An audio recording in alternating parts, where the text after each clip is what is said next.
REED-BBS, BBS, Blackbird Sugar, Bachelor's in Boxing Studies. Live stream. Fred Sanford of the Fistic Arts. Also, SME, subject matter expert. I'll be adding that to my spiel. What's up, y'all? Let's do it. This is officially the Tszyu Brian Mendoza live stream, but we also got a top rank card right now. KEYSHAWN Davis is fighting Mr. Albright. They're in the first round. KEYSHAWN, he's the 2020 Olympic silver medalist. Fights. He's got Bo Mack as his trainer, also trainer of Terrence Crawford, top fighter in the world, pound for pound, undisputed welterweight champion of the world, Terrence Bud Crawford. KEYSHAWN is out of Norfolk, Virginia, just like Pernell Sweet Pea Whitaker. Fun fact for you if you didn't know that.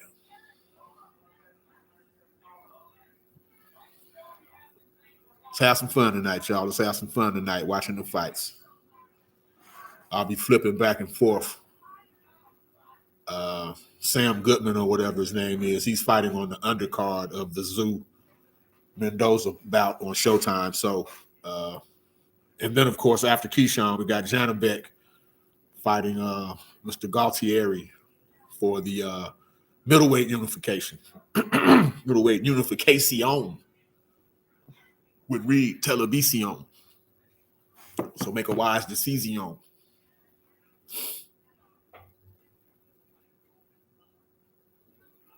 KEYSHAWN's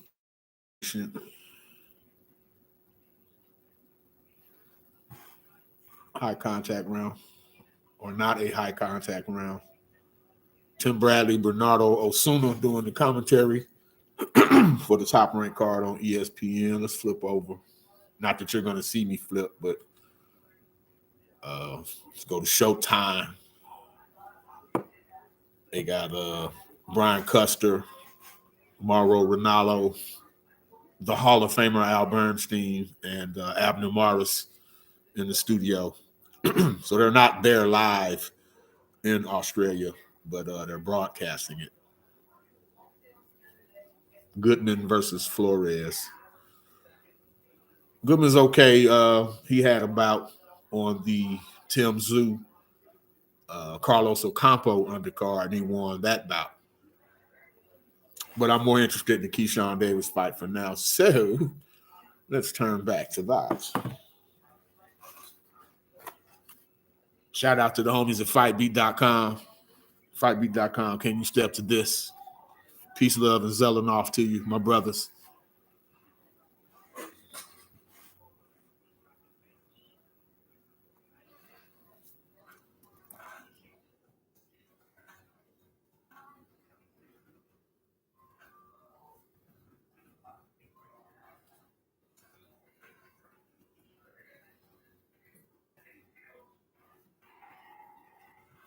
What up, what up? Peek your head in the door, say a little shunting. I say a little shunting. You know what I'm saying?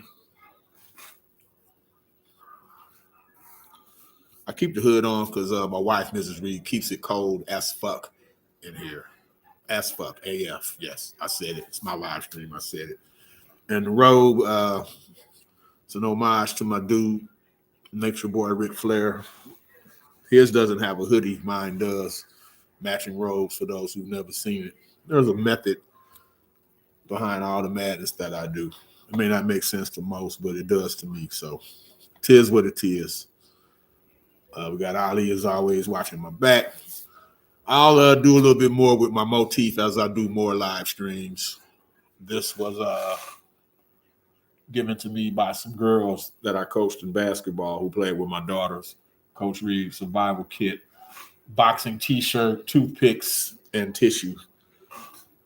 Here's my tissue. And Powerpuff Boy. Apparently there's a cartoon called Powerpuff Girls. And this is a Powerpuff Boy or something like that. My daughter made that for me. Yeah, grandson's artwork. So we'll liven it up as we go along. May even get a man cave. I got a guest room in the house, but still ain't turned it into a man cave just yet. We'll see. Anyway, KEYSHAWN and Albright are almost through round 2. I just ran my mouth through round 2 of that fight.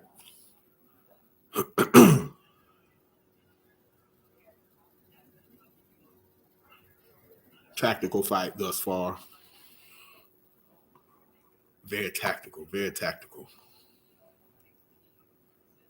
Very, very tactical.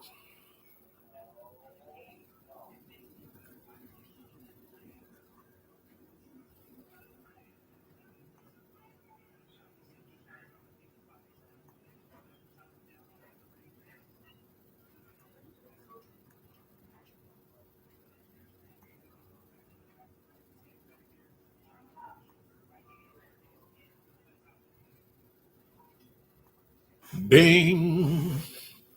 Let's see if the Goodman fight has begun. I don't like commercials, especially watching football. Got 2, 3, 4 games on at the same time. Whichever one's not on a commercial is the one I'm watching. That's how I roll. Final answer.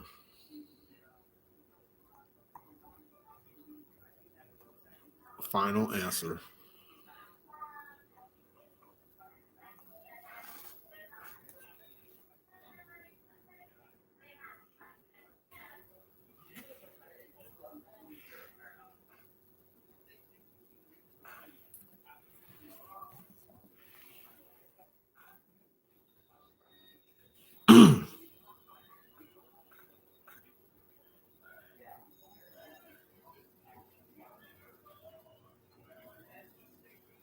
They're still talking. They haven't started the Showtime co-main event as of yet. Meanwhile, they're approaching round 3 of the top-ranked ESPN co-main event.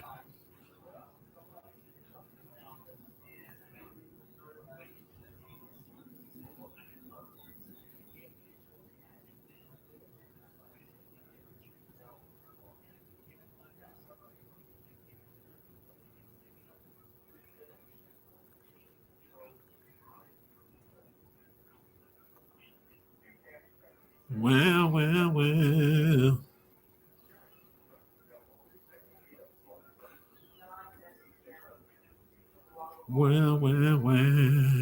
Yeah. KEYSHAWN. From what I've seen of him, he talks more aggressively than he fights, just from my loose observation of KEYSHAWN. He's always in the mix with someone. I remember him and Frank Martin was going back and forth, a little playful chit chat. He's been very vocal about Charlo and the way he performed against Canelo.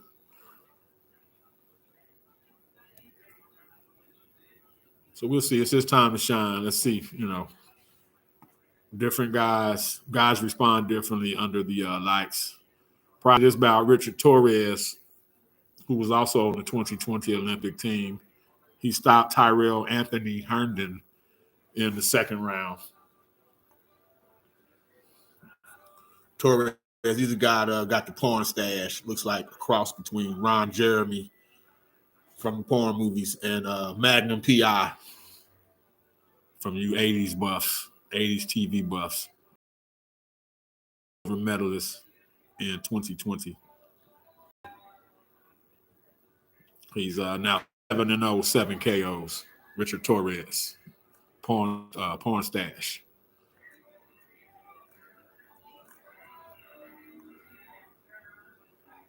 A lot of posing in this KEYSHAWN fight. Both men would prefer to counter. A battle of counterpunchers can lag some. A lot of positioning and feinting and jousting. That's what we got so far.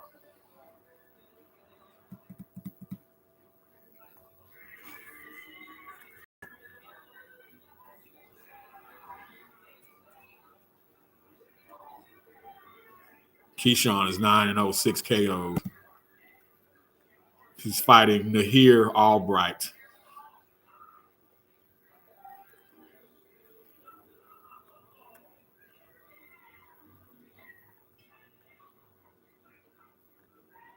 Nahir Albright. Let's see what Mr. Albright's record is. I missed it when they introduced him.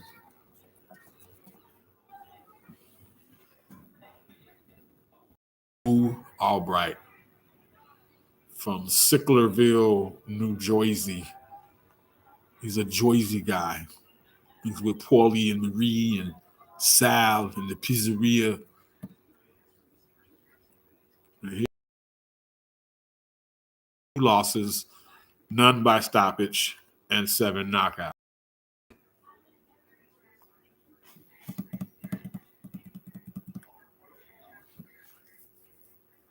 KEYSHAWN, looking at his record, I saw him against Yigit.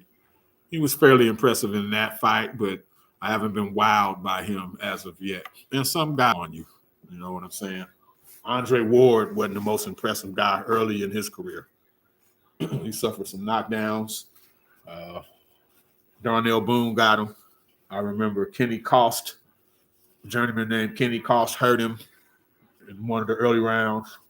Well, it was one of his earlier fights. People develop differently.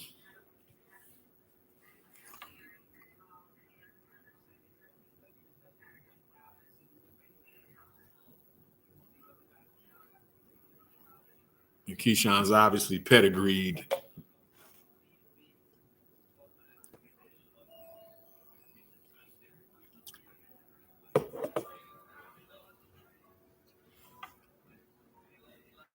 Seasoned, professional style. No matter of how much hurt can he inflict in terms of making him a commodity. You know what I'm saying? Similar to Richardson Hitchens, who recently beat Zepeda. Although Hitchenson's got more fights, he's been in it a little bit longer. Might even be a tad older. I think KEYSHAWN's 24. I have to look at Richardson Hitchens' age. But same thing with him, real good classic boxing skills. But, you know, you have to be an attraction of some sort. If people automatically can pencil you in UD10, UD12, that can become mundane. You got to give people the threat of a stoppage every now and then. Of course, without sacrificing defense. That's the rub on most boxers that aren't blessed with that gift of power.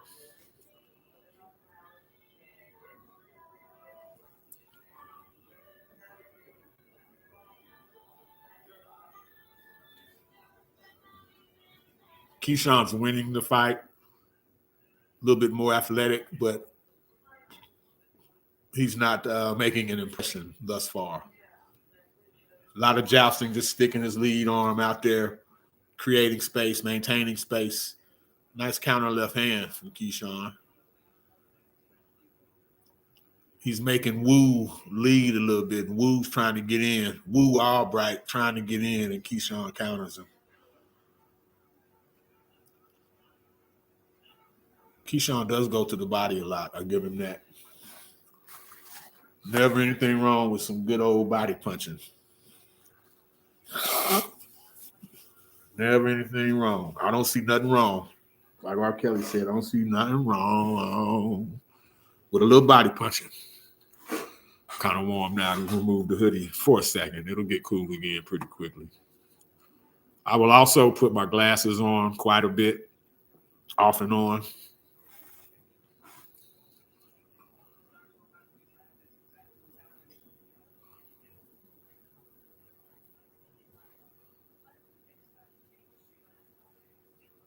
Gotcha.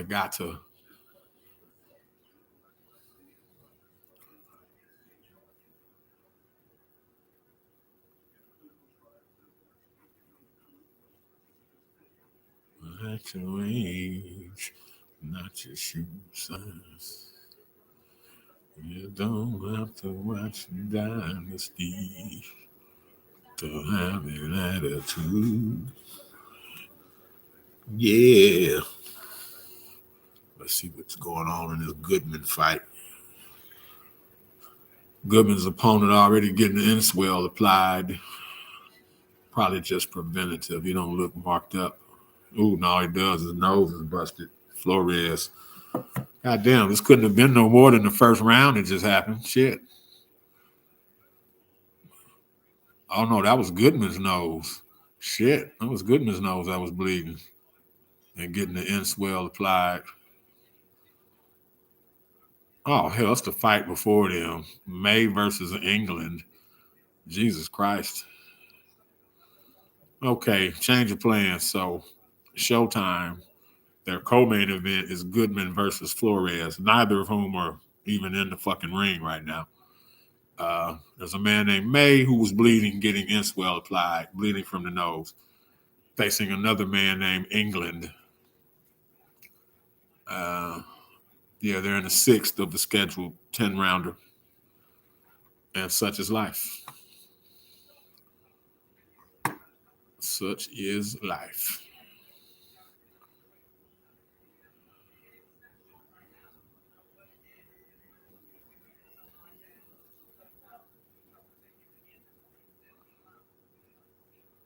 You don't have to watch Dynasty. Let's go back to Top Rank. It's actually going to work out good. So, KEYSHAWN fighting probably the Janibek Gaultier unification, hell, would be over theoretically before we even see Tszyu versus Mendoza. That's fine with me. I got all night. What about you? Got all night in a fridge full of beer. Yes, sir. Fridge full of it. Speaking of which.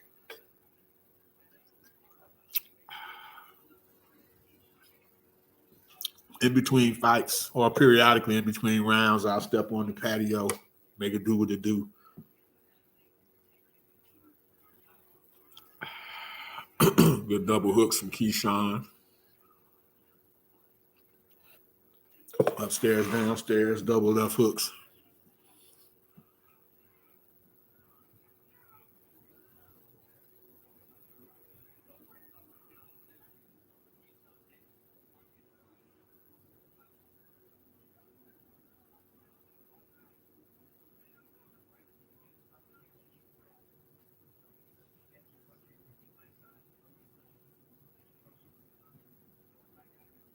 So putting it all out there, KEYSHAWN is obviously black. Wu Albright is also black. On paper, the black fighters typically got a degree of athleticism. In this particular case, it's one of two things. Either Wu Albright and KEYSHAWN are canceling each other out athletically to where neither one of them looks exceptional in that regard, or B, neither one of them is just exceptional athletically. I don't know what it is, but I'm not seeing a KEYSHAWN looks maybe a hair faster, but at the same time, I'm not blown away visually with his speed. Again, it could be because he's in there with a man that matches his speed. I don't quite know.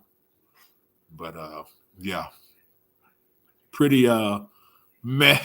It's a kind of meh type of performance thus far for KEYSHAWN Davis. And he's the name. Wu Albright's going to have to make the decision to do something extra.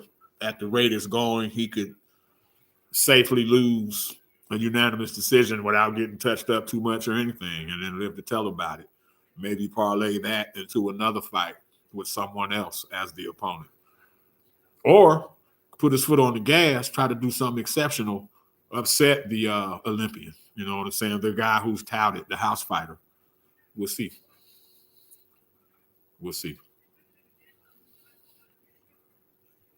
The beauty of boxing is you can change the trajectory of your career one fight, one night, but it's a matter of taking that step. Getting in the ring is half of it. Then, okay, do you dare to be great? Do you dare to take that next step? That's where we're at with that fight. Good right hand. I don't know who May is or who England is, but they're now in the 7th round of the Showtime undercard. Lead in to the co-main.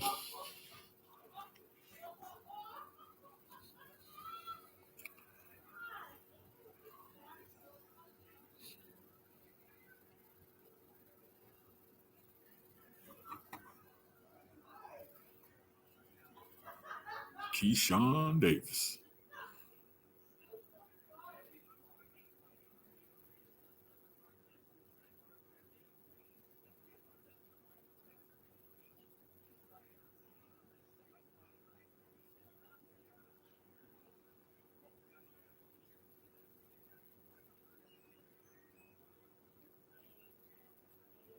Fury and Ngannou on the 28th.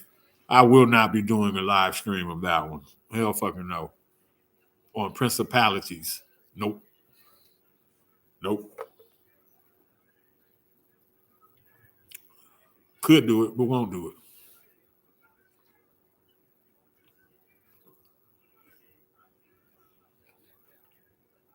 And Fury, without even thinking, he's actually shitting on the sales of the Ngannou fight when he went ahead and signed in principle, agreed in principle with Usyk. I believe they have until March of 2024. They've contractually agreed to, I don't know when exactly or where exactly, but they've agreed in principle, which basically means financially. They've agreed to terms in principle on a fight on or before March 2024. Of course, the Ngannou team was like, oh, that's utterly disrespectful. You have a fight coming up with me and you sign and announce this other fight afterwards. But that's because the fight ain't shit. That's what Fury's saying without saying it. The Ngannou fight is a joke, which we all know. But yet Fury's still trying to sell it. I did a video on it. I don't even want to rehash that shit. Glad that when this shit will be over on the 28th and Fury could get back to the real business of boxing and vying to be undisputed.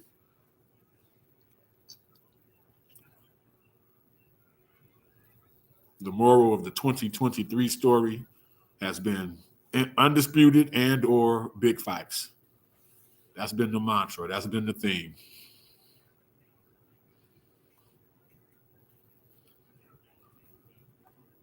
And every division but heavyweight has been consistent with that.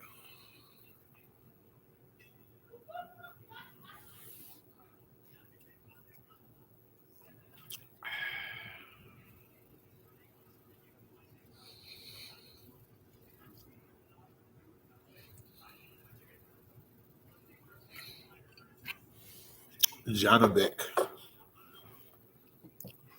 I remember I was doing videos for another outlet, pugilism company. Shout out to Sarge and Pugilism Company. And Buddy McGirt was here in the Dallas area. He had just become the trainer for Sergey Kovalev, who had a rematch to a main event with Eleider Alvarez. Excuse me. Alvarez KO'd Kovalev in their first fight, the 7th or 8th round.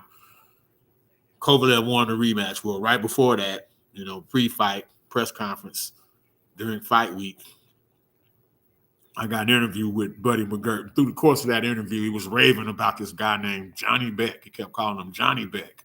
Janibek. I thought he meant like, some dude whose name was Jonathan Beck. Come to find out it's Janibek. Alam Kuli. I've just butchered his last name, I'm sure. Before the night's over, hopefully I'll hear them say it enough times that I can pick up on a pronunciation. We'll see. No promises. No promises. Looks like we're in round 7 of the KEYSHAWN fight. Very formulaic. One round looks like the last, looks like the one before that. One of them refrigerator fights. You can get up, go to the fridge, you probably ain't going to miss shit. That's what it's been thus far. I do not expect, I don't have much of an expectation of the Janibek Galtieri fight. But Tszyu and Mendoza, I expect that one to be real entertaining. I have Mendoza by a late stoppage. I believe I said 9th or 10th round in my video. But late stoppage Mendoza. But I wouldn't bet too much money on that. And in fact, I didn't bet any money on the fight. Not that I wager much anyway, but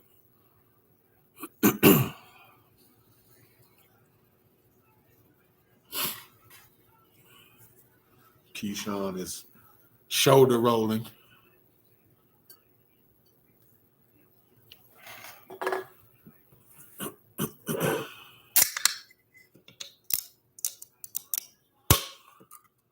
Not a bad performance, just nothing special to this point. Nothing that says, "Ooh, man, I can't wait to watch KEYSHAWN Davis fight again."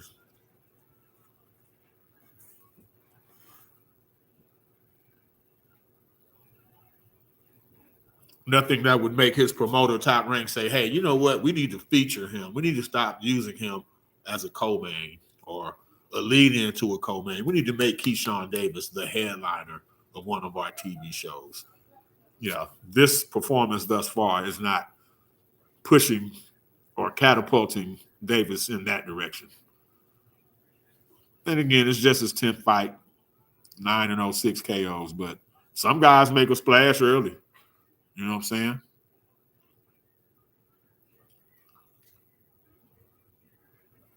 Hell, by his 10th fight, Teofimo Efren Lopez was putting it on during the Heisman Trophy. He'd come on after the Heisman Trophy was presented. He did that 2 or 3 straight years, and he was putting hands on people. I think he got Mason Menard, ugly first round KO, oogly. Forgot who he got after that, but I remember he wore the Kyler Murray jersey one year, and he wore the Joe Burrow jersey the next. Forget who the opponent was the second time. May have been the Swedish guy, Totley, Edis Totley, maybe. I don't know. Well, fuck. Why not just look instead of sitting there guessing? Let's look. Teofimo effing Lopez. REED-BBS made moniker.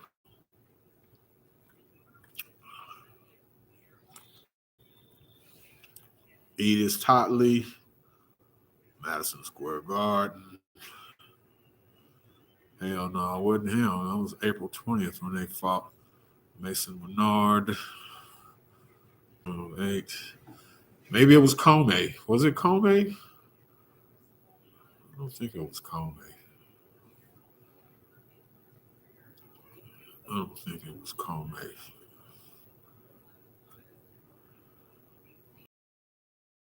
Mason Menard. It might have been Comey. Man, hell, I don't know. Don't give me the line. I'll be doing a Teofimo video sometime next week. It's been a while since I spoke on my dude. Been seeing some training footage of him on social media. Round 8 of KEYSHAWN versus Albright. Let's see what the Showtime bout is looking like.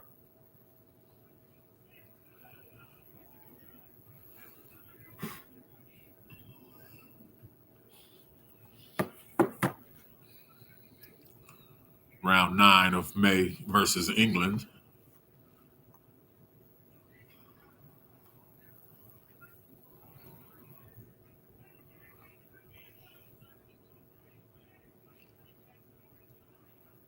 May versus England.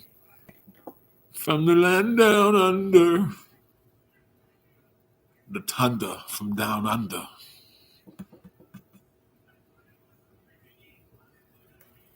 Shout out to Ferocious Cambosis. Shout out to Lionel Rose.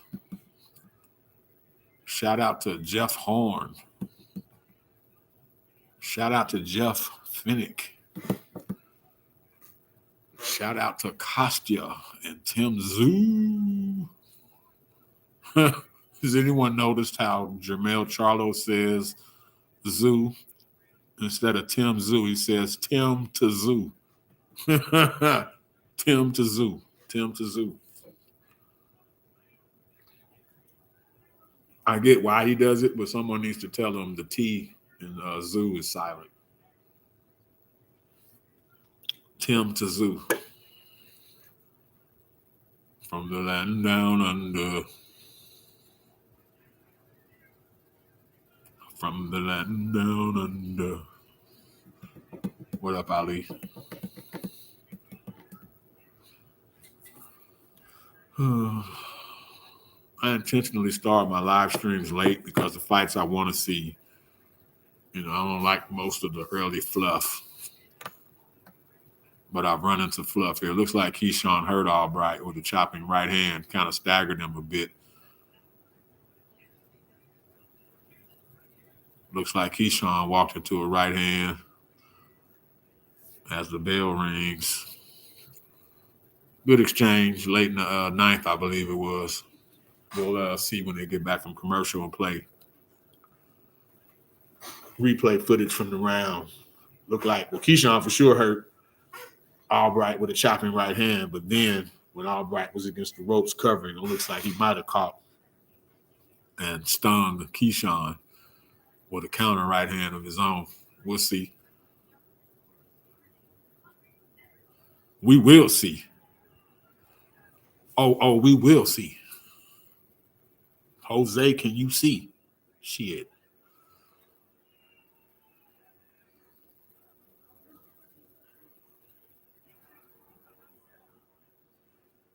Those of you in fantasy football, we got early games tomorrow. Please don't forget. From the land down under.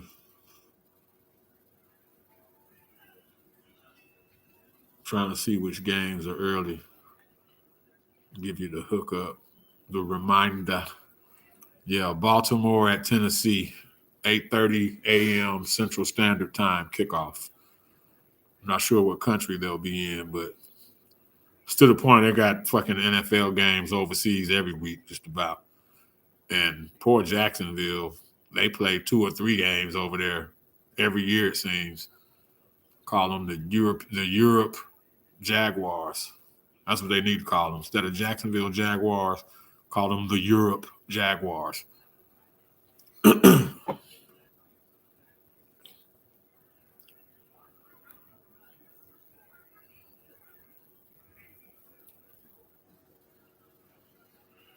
Yeah, judges have given KEYSHAWN every round. I can't argue. I can't argue.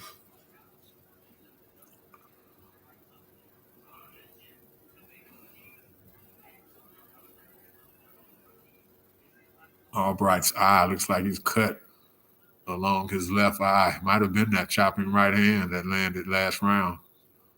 Actually, now is the 9th round, so they seem to KEYSHAWN hurt Albright and might have got hurt himself at the end of the 8th round. There's now 1 minute and 20 left in the 9th round of the scheduled 10.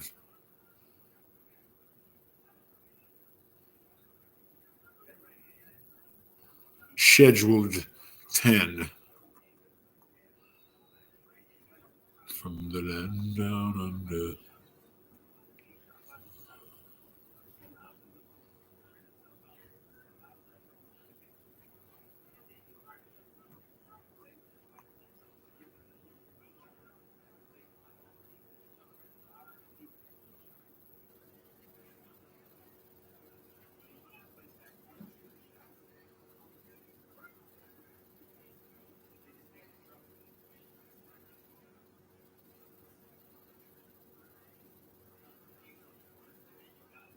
Good hook by KEYSHAWN.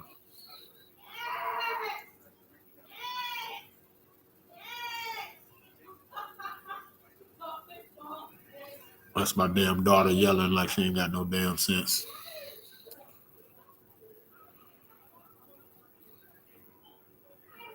I burnt her out on boxing very early in the game. By the time she was 5 years old, she was like, shit, fuck boxing, dude. Burned her out. I was matchmaking back then. I would take her to weigh-ins and shit and take her to fighter gyms. It got to the point the boxers in Dallas would ask me where she was when she wasn't with me. She's 2, 3 years old and shit.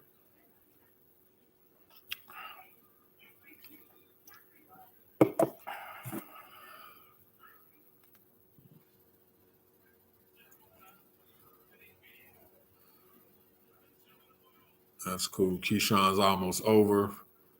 The Showtime lead-in is over. Then there's going to be the Goodman fight. So we can watch Janibek and the Gaultieri unification as this Sam Goodman Flores fight happens next on the Showtime card. Sound like a plan? Be right back.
All right, we got Janibek coming up next. Once again, this is REED-BBS. BBS.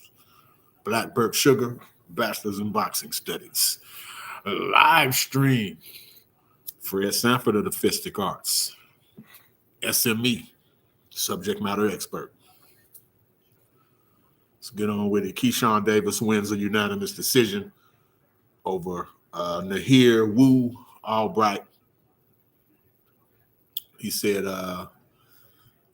he would like to fight Jose Pedraza next and would like to do so December 9th. He gave a date and everything, opponent and the date he'd like to fight him. That would be a good step up for KEYSHAWN Davis. Like I stated earlier, he's a 2020 Olympian silver medalist. Richard Torres, same Olympic team, same result, silver medalist, got a KO earlier.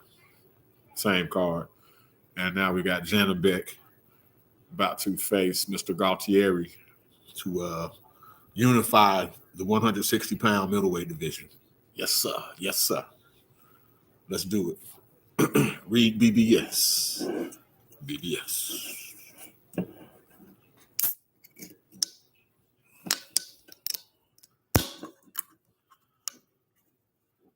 If you're out there, say something.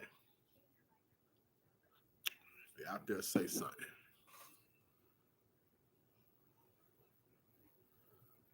The division time forgot.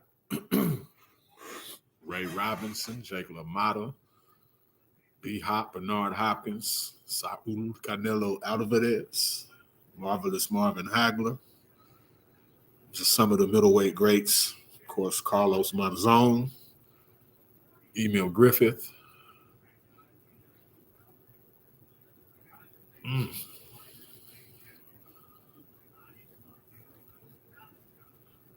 Triple G.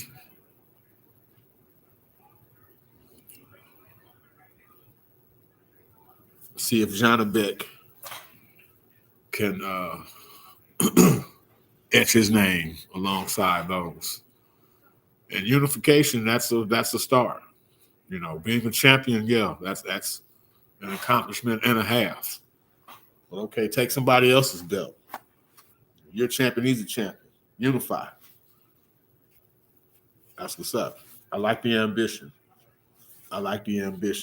And with neither Janibek nor Galtieri getting much acclaim or hoopla in America, just the fact they're fighting each other, the winner of this fight tonight will be that much closer to where he wants to be with American audiences.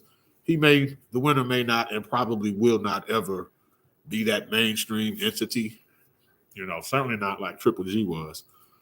But hey, they're both 30 already. The tail of the tape is showing. So the time is now for both men. The time is now. Both undefeated. Galtieri 21-0-1, 7 KOs. Janibek 14-0, 9 KOs. So that's what's up. That's what's up. They're both risking it all. They're both risking it all right now. Got to do nothing. Can't do nothing but respect that. Respect that.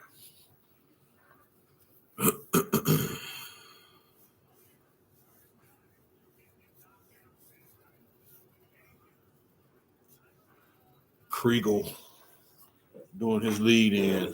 Mark Kriegel. Fever for the flavor of a Kriegel.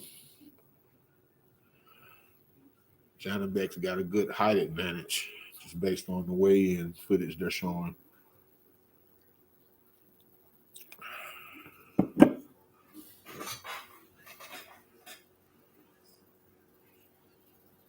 He's got that Victor Postol look. Janibek does.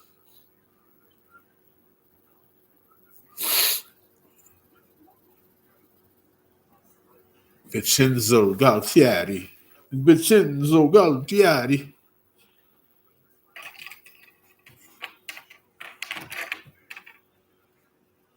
Dun, dun, dun, dun, dun, dun, dun. Is that going to be his thing, his ring walk music? Hey!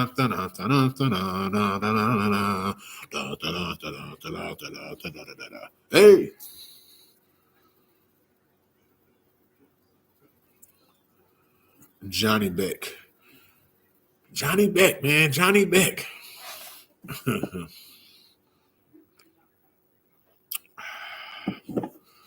McGirt is not his trainer anymore, but that was my intro to Janibek was through his trainer at the time, Buddy McGirt.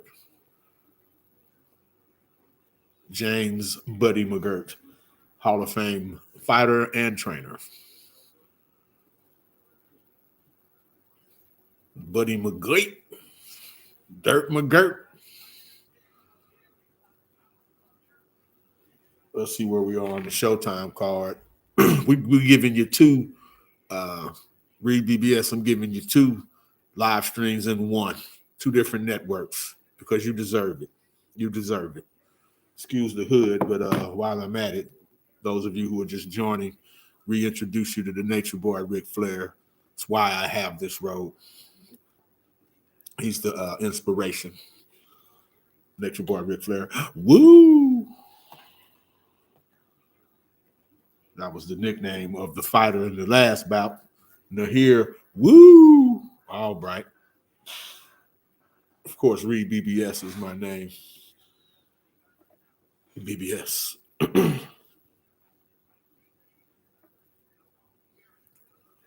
Blackbird Sugar.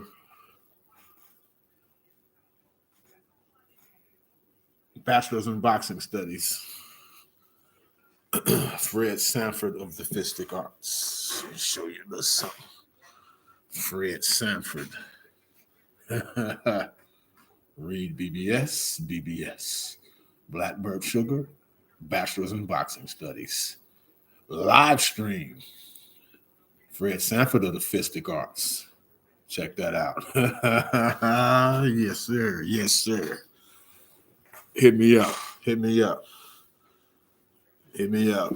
Email me at REED-BBS Television, spelled like television, at Gmail.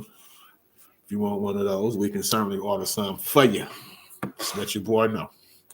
Just let your boy know.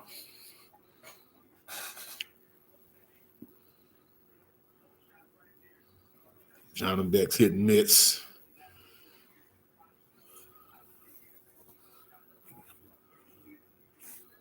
Let's get it going. Let's get it going.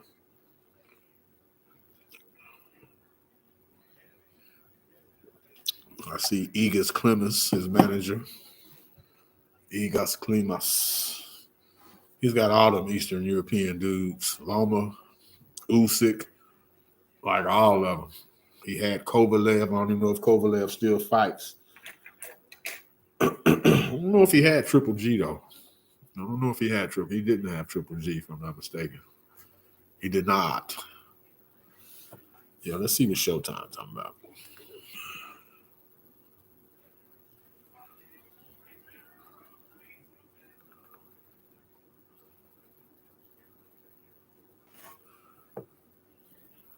Flores is going to the body, but kind of dangerously low. It's the first round, 52 seconds left in the first. Both men standing in range. Both orthodox. Goodman, white guy, wearing maroon trunks. Nice flashy trunks. Flores' trunks are like a grayish charcoal colored with red belt line and red striping on the sides. His gloves are charcoal colored, also charcoal colored. Goodman has on black gloves, white shoes.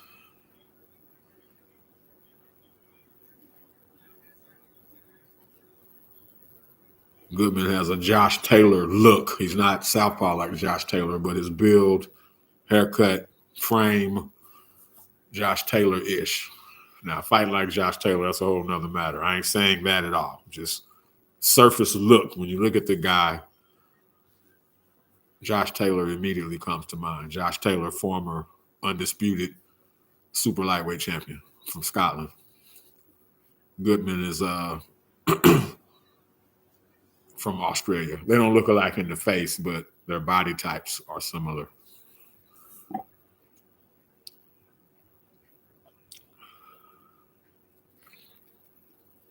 Mendoza looks like he's got some reddish trunks, red and black trunks, red shoes. They're showing him in the back,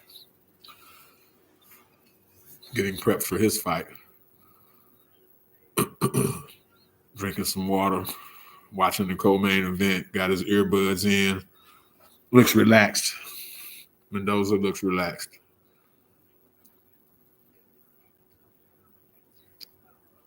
It's going to be a good fight, Mendoza and Tszyu. I'll get into why I believe so as the fight approaches. Why? Tell me why. Tell me why. I never want to hear you say I want it that way.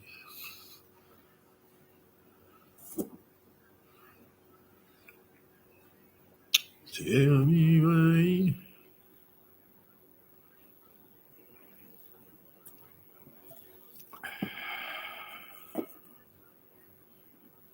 I never wanna hear you say I want it that way.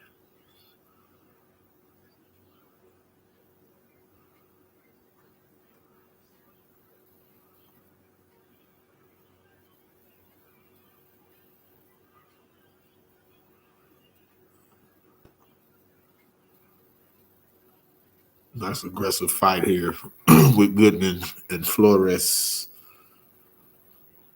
Boris Flores.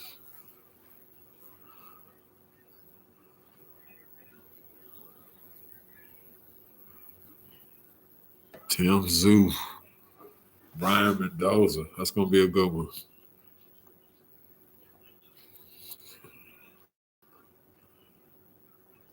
That's going to be a good one.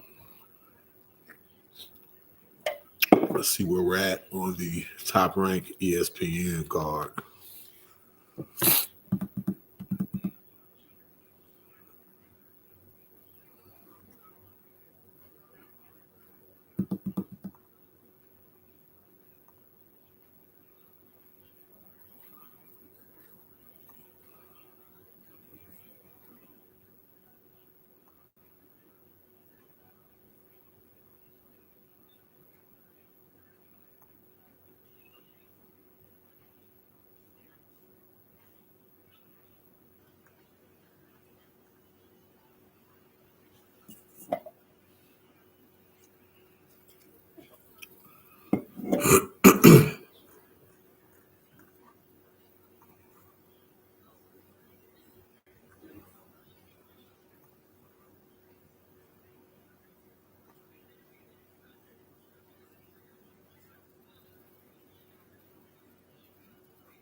Top Rank Boxing, ESPN. Oh, yeah, anyway. My dude, my bruh, my Tomodachi. You best damn believe it. You best hell damn believe it.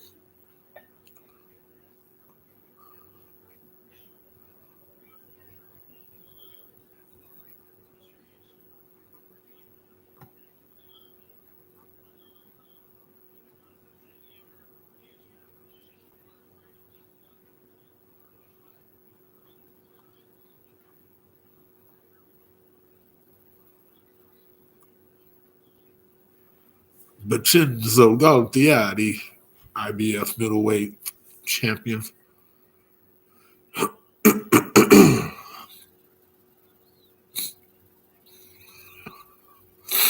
Comes out dancing a little bit as he's walking to the ring.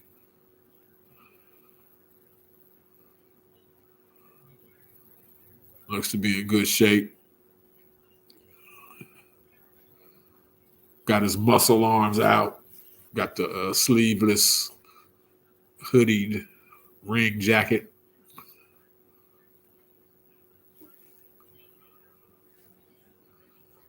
Appears confident. World champion. Why wouldn't he be? Now, Janibek. Nice robe. Eastern Europeans robe game be on point too. This robe is nice. It's got that off green color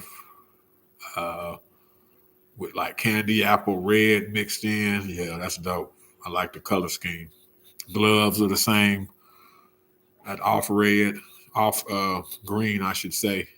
WBO champion Igor Klimas holding his belt for him as they walk to the ring. Kazakhstan, I guess that's where he's from. I just saw the flag, I believe, of Kazakhstan.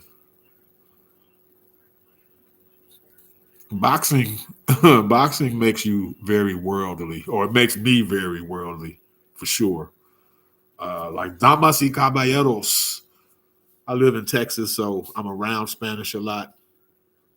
I understand bits of it, can pronounce it damn near flawlessly, but I can't converse in Spanish. But Damas y Caballeros, just because of boxing, I knew that. Wherever I'd go, I could say that at least, and fool some into thinking I could speak Spanish, actually, you know. Or Manny Pacquiao. Just through him, I learned that the reason why there's a lot of Hispanic-based last names of Filipinos is because Spain, I believe, used to rule the Philippines a long time ago, and that's carried down through generations.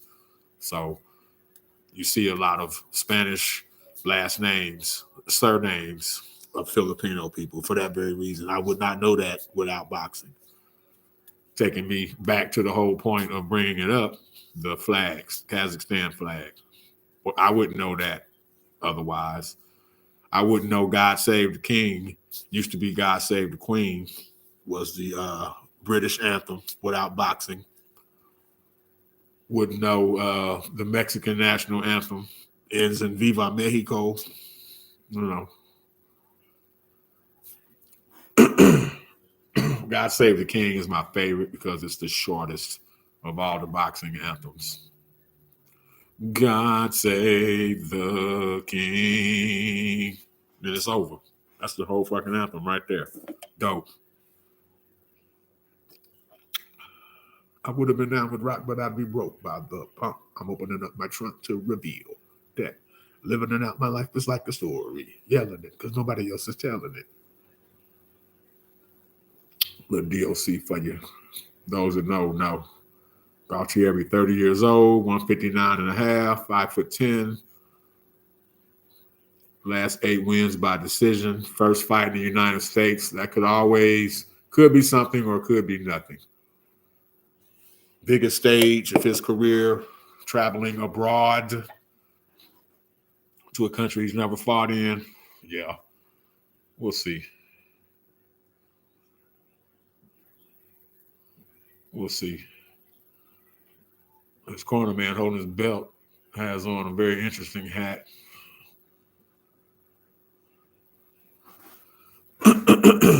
Gaultieri. Vincenzo Gaultieri.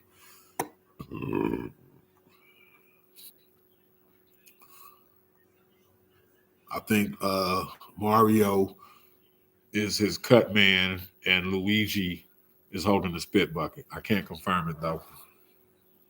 The Mario brothers.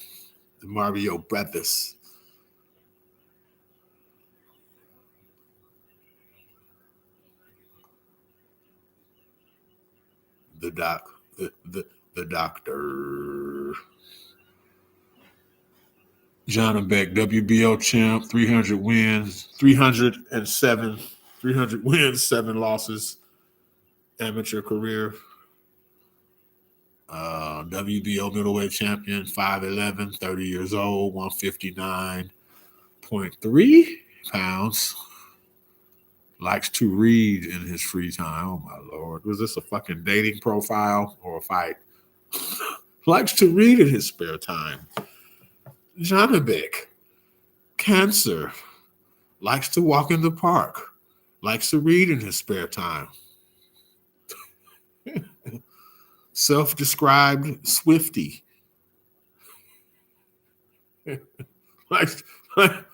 Look, man, I know they wanted to give 3 things, 3 little bullet points on each guy, just go with 2 bullet points for Janibek. Like, if you got to reach for love to read in his spare time, don't, no. David Fields reffing. I like David Fields. No nonsense ref. Tends to stay out the fucking way.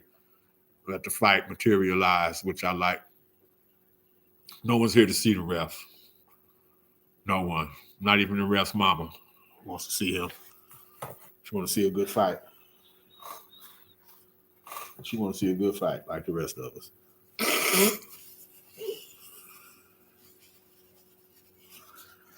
Janibek got the nice green. It's almost a Christmassy color, but the green isn't as dark as Christmas green. Oh, nice 1-2 by Janibek downstairs. I like how bouncy Janibek is. Aggressive, bouncy, fast, twitchy, feigning. Southpaw. Galtieri's already kind of unnerved. Janibek's leading, but cautiously leading. Stalking cautiously.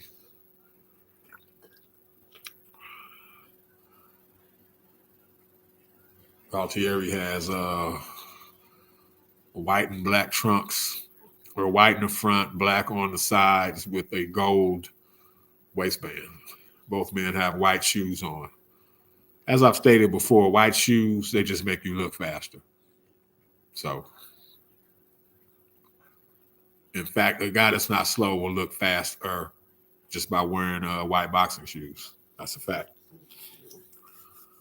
That's a fact. That's the fact, Jack. Galtieri, he looked very slow in the delivery of those punches. He just threw a 1-2, and I like how he's got the tattoo of a necklace on his neck. I'm a dark brother, so I couldn't do it, but I like that.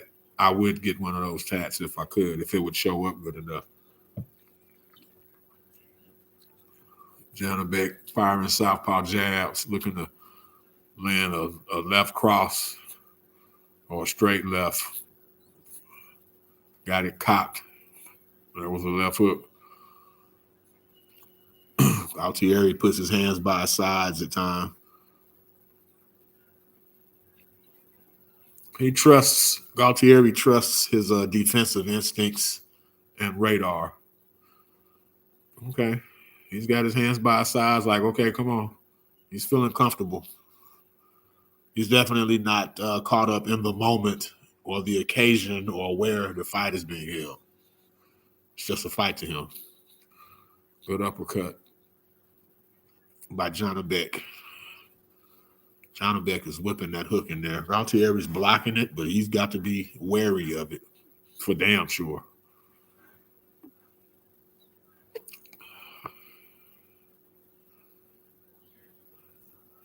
Janibek pawing with the southpaw jab, just trying to get closer.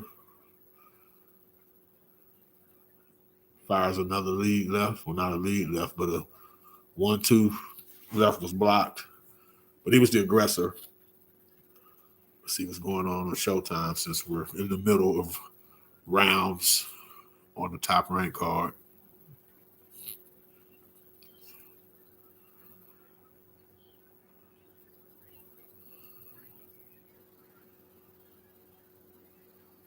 In round 5 of Goodman versus Flores. And we'll go back to Janibek and Galtieri.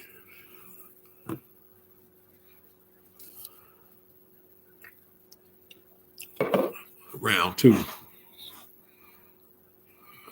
Número 2.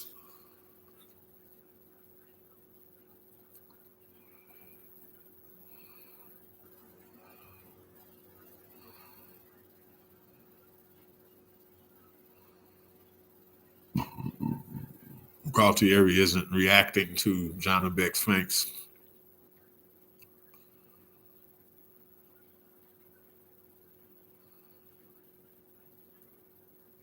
He's fighting more flat-footed too, Galtieri is.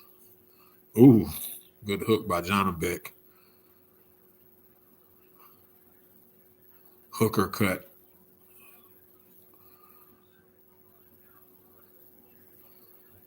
Both men are confident.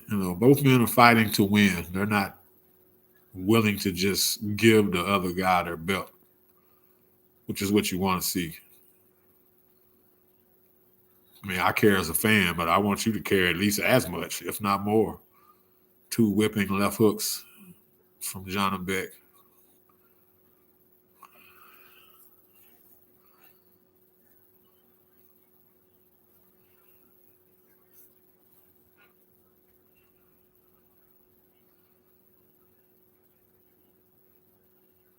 You got to get off some offense, Galtieri. They trade jabs. As soon as I said that, they traded jabs.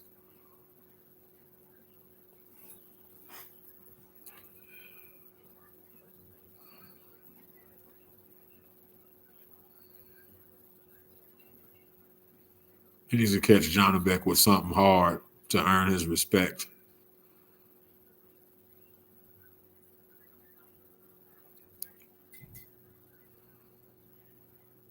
Janibek is just stalking him and letting go left hand bombs, trying to take his head off. Galtieri's playing too much defense. I mean, you have to initiate, try to get off some offense. You can't be just all defense, bruh.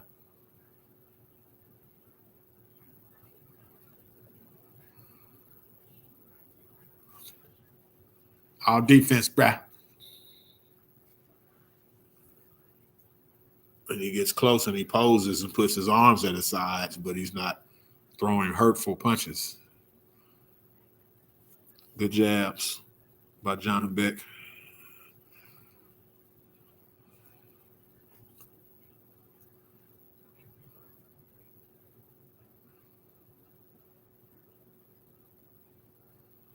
Two rounds in the books.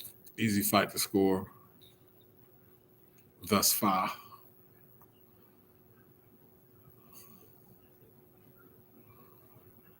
Thus far.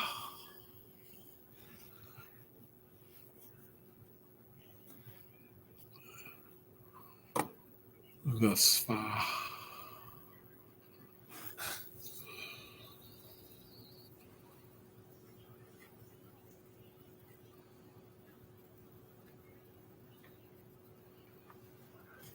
Check out what Showtime got going on. See how much closer we are to the one we've all been waiting for. Tszyu versus Brian Labala Mendoza. Palabalabala. Palabalabala. Se necesita una poca de gracia. Una poca de gracia. Arriba, arriba, arriba. Por ti seré, por ti seré. Yo no soy marihuano.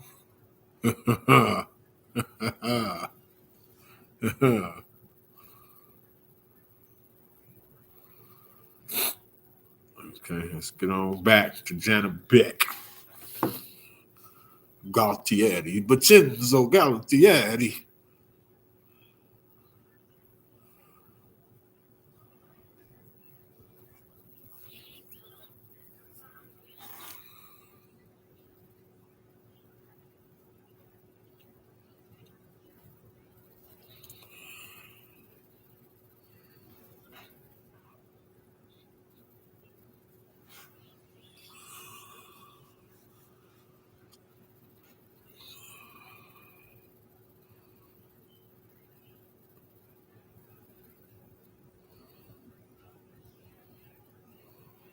Janibek is landing more jabs, southpaw jabs, and if he turns that left over, he's landing a lot of them lefts under and to the side, like whipping hooks and like hooks to the body or uppercuts with the left. He ain't turned it over yet, overhand left. As soon as I said, he just did, but missed. If he can land one of them, he might do some damn damage. Overhand left. Galtieri's playing way too much defense, man. That's because he's felt it. Even though he ain't got hit clean, he's felt that shit on his arms and shit and on his gloves. That shit can intimidate a motherfucker, just feeling that power. Even though you're defending it, it's still heavy. Like, damn. Unless you know you really don't want to give up nothing to the body. Damn sure nothing high to the head or the chin, to the head anywhere. Shit, like not at all.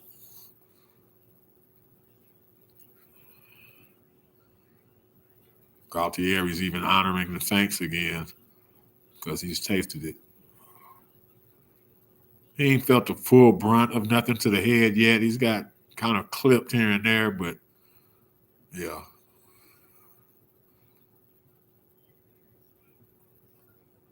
He's still posing, got his arms down, but it's like he's trying to bait Janibek into just some stupid ass shit, into some wild home run swing so he can then counter him. And Janibek's too polished for that. Like, damn, he ain't gonna get stupid.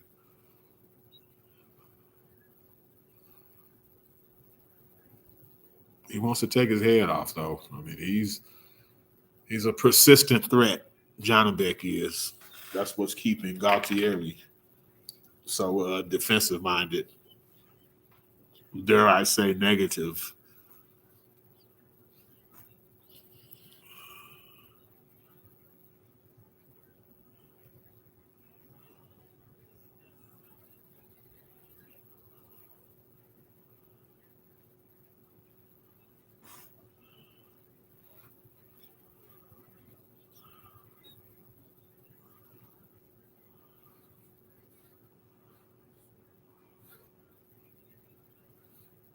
Shooting at the State Fair of Texas. Lovely.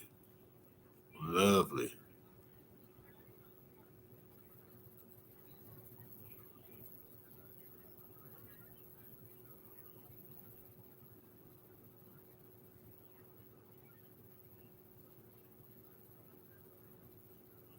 Looking at some text messages and emails. Thank y'all for the continued support of the station. This is my first live stream under my own banner, REED-BBS. BBS. I've done some Fight Beat live streams, things of that sort. Janibek gets Galtieri's attention with a 1-2. Actually, it wasn't a 1-2, it was a 2 hooks. Wop, wop. I think it was the left hook, looked like a lead left hook, and then a right hook behind it. And we are in round 4 of 12 middleweight unification. I know one thing, Galtieri ain't thinking about that damn belt right now. He's thinking about protecting himself. Janibek just pieced him up on the ropes. Desperation swing from Galtieri. He's getting desperate. Janibek's outlanded him like 117-40 or something absurd. Jesus Christ. Yeah, that'll do it. You're getting outlanded that badly in 4 rounds. Let's do something different. ESPN advertising that Fury and Ngannou pay-per-view. Man, fuck that fight. I'll watch it, but not live. I won't pay a dime for it. I'll wait till it's on YouTube, and then I'll watch it. I'll do a pre-fight video on it too, but it won't be promoting. You'll hear it, and I don't even have pre-planned or prepared thoughts. I just know my overall vibe when it comes to that fight. And one thing I won't do is bullshit y'all. Whatever, I don't do fluff videos just to hear myself speak. I'm giving you my real deal Holyfield opinions on shit. Good, bad, or otherwise.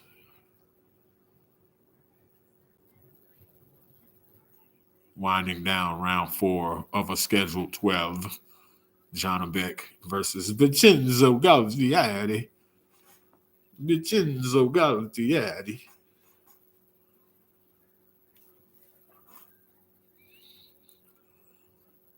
Vincenzo Galtieri.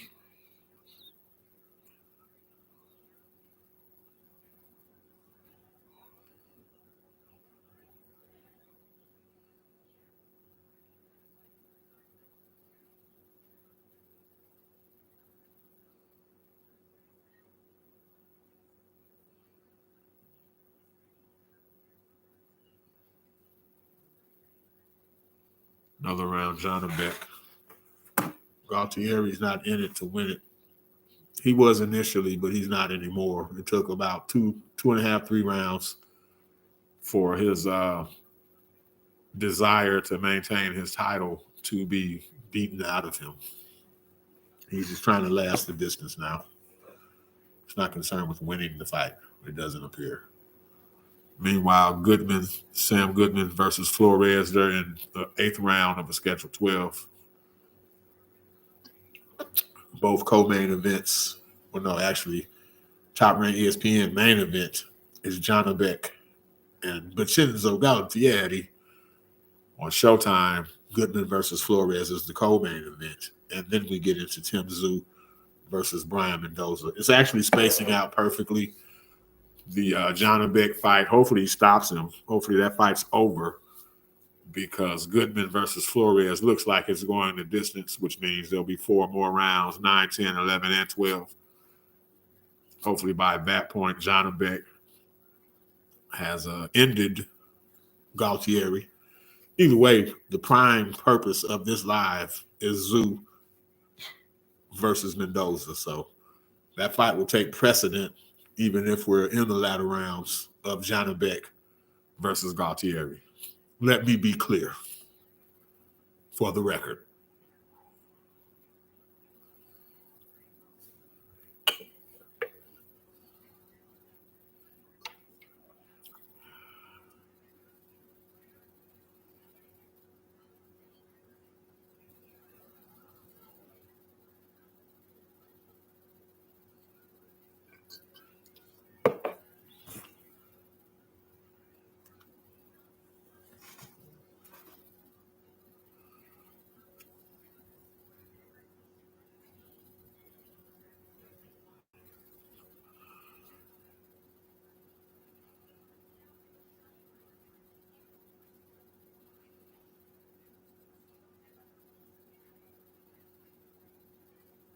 Janibek still peppering with the jab and then coming underneath with hooks and uppercuts to the body. Because Galtieri's got a real high guard and he's a real good defensive fighter, he's the type of guy who can keep himself from being hurt too badly in a 12-round fight. He's got world-class defensive skills.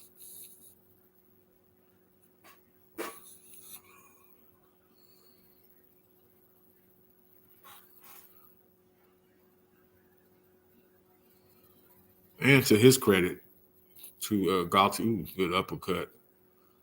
Left hand. As soon as I was giving him credit, he just got drilled with a left uppercut. He's hurt. Don't let off. Don't let off. Janibek. He's trying to play it off. Galtieri is doing a version of the Ali shuffle, bouncing. He might be off the hook now, though. Janibek didn't follow up.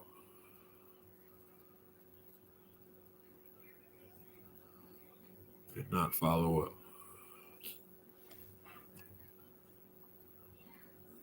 Feinting more. Yeah, you probably ain't going to get caught with that damn left uppercut no more. You should have got him when you had him. Good right hook to the body, Janibek. Galtieri hadn't punched back in several seconds. Several.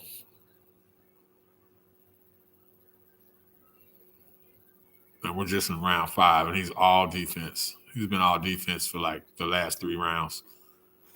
Damn. I shall return.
REED-BBS, BBS.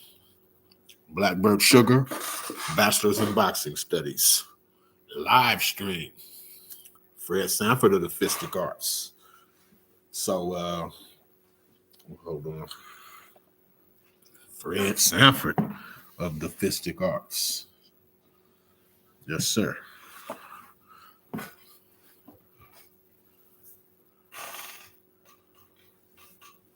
Janibek just stopped Vincenzo Galtieri in the 6th round. Caught him on the ropes.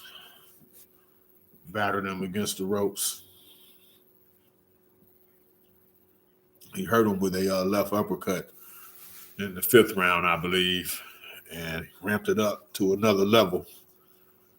Smelled blood, it seems, and just got him on out of there. So now Janibek is the unified middleweight champion of the world.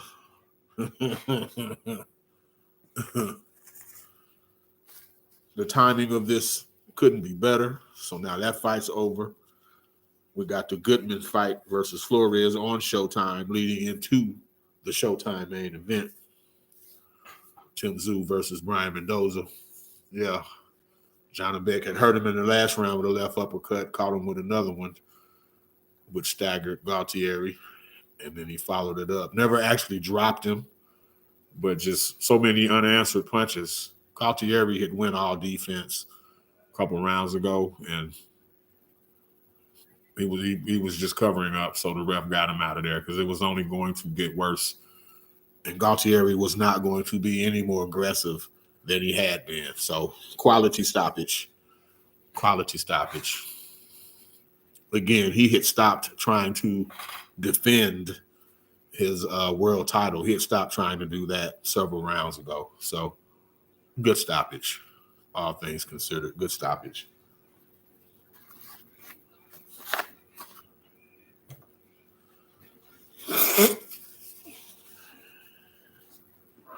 Let's do some cheating. Let's check out the rankings before we move on to the Showtime portion. Let's pull up some rankings. Why don't we?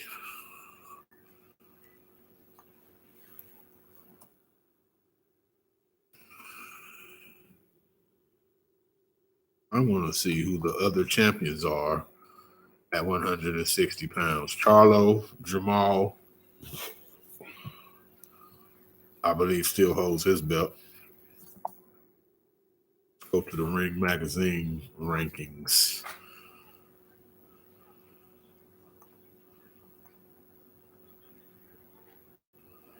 The Ring Magazine, as of October 7th.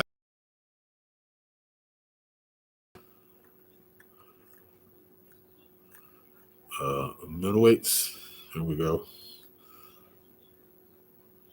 So no one has the ring belt, the ring middleweight belt. Oh, yeah, okay, Adames. They got Triple G. The ring has Triple G as the number 1 rated middleweight. They have Janibek, number 2 WBO champ. They have Carlos Adames, number 3. They have Iruslandi Lara, 4, WBA champion. Sergey Derevyachenko, 5. Chris Eubank Jr., 6. Mirdram Nursultanov out of Kazakhstan. He is 7th. Elisha Garcia, 8th. Felix Cash, 9th. And Liam Smith is 10th. That's per the ring. So, hell, Garcieri isn't even ranked by the ring in their top 10, despite having a belt. Shit happens. Let's see how BoxRec ranks them.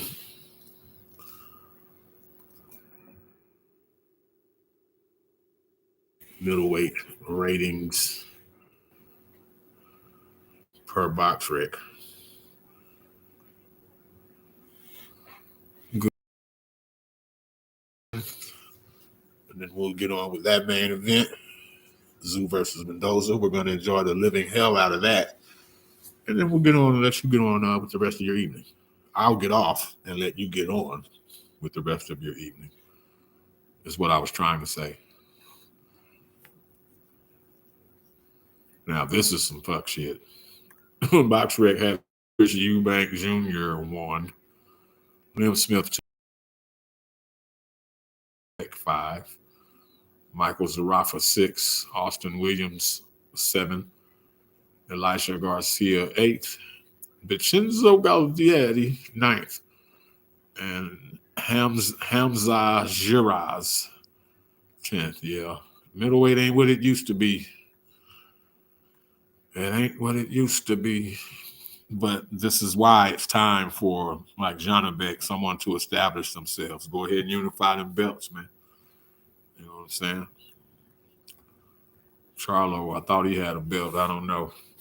I think he might be fighting Benavidez, Jose Benavidez Jr. I think they might be meeting at 68, if I'm not mistaken.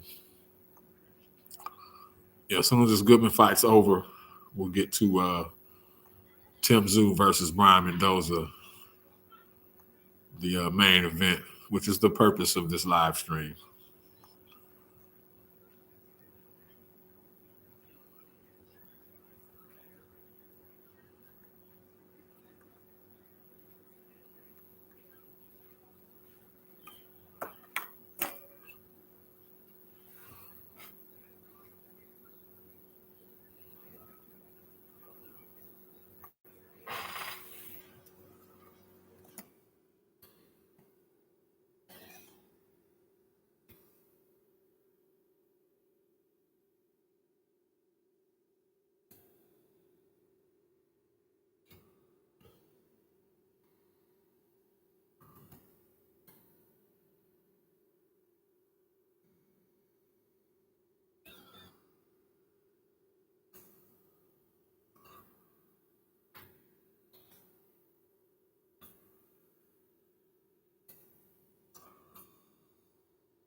Leaving a post on fightbeat.com, my favorite boxing message board.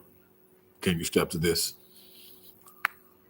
Love, peace, and selling off to you, my brothers. My brothers. And the decrepit souls of fightbeat.com. Round 12, Goodman versus Flores. And then we're on to the main event of the evening.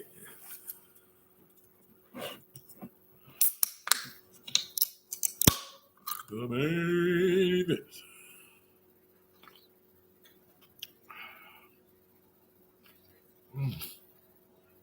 Right hand by Goodman. Oh, another one.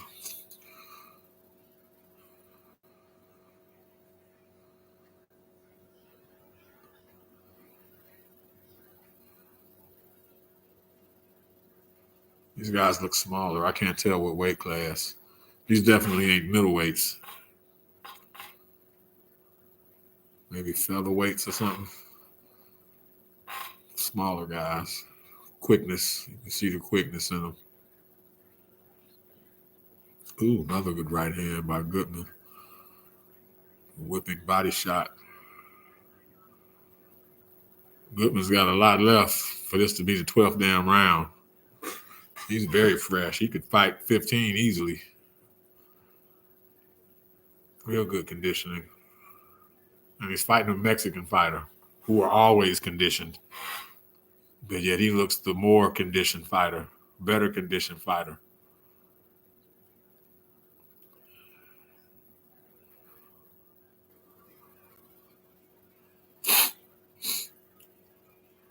Flores one breathing visibly out of his mouth.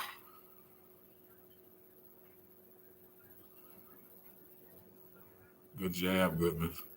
50 seconds left in this fight. I haven't seen just every round. I've been mostly fixated on the top rank card. I get the sense that Goodman is winning. He's also the hometown guy. This is an Australian-based card, so I would expect Goodman to get the decision for sure, if not a unanimous one.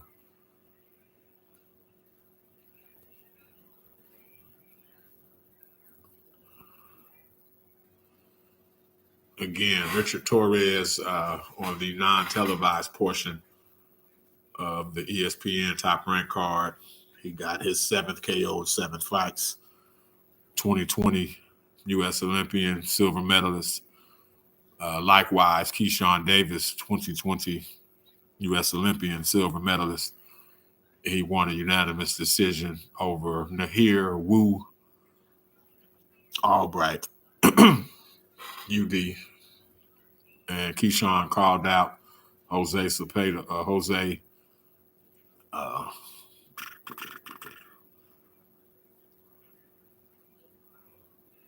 fucking one who fought Tank. The hell's his name? It's on the tip of my damn tongue.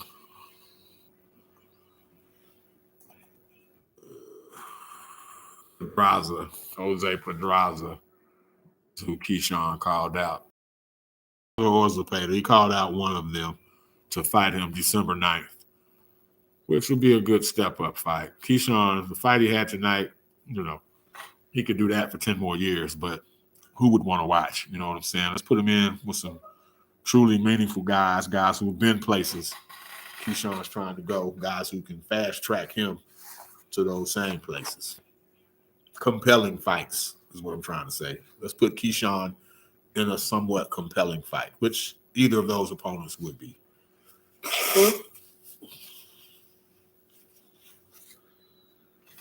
Anyway, Goodman versus Flores is now over. They're showing highlights.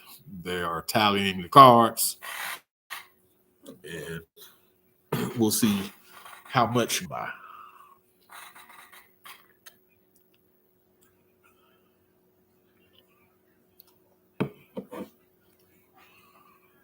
Jose Pedraza.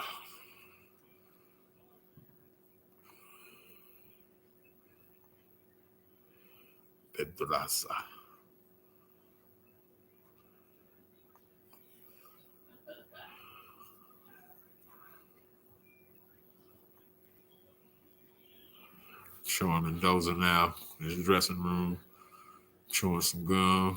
He's already gloved up, black gloves on. Tszyu got some baby blue trunks on. Getting his cup taped. Got the same color gloves, baby blue. Hope he got white shoes with that. Or at worst, baby blue shoes. Okay. See, on REED-BBS Television, we're into the attire. Like, all that shit matters. Look good, fight good. accessorize.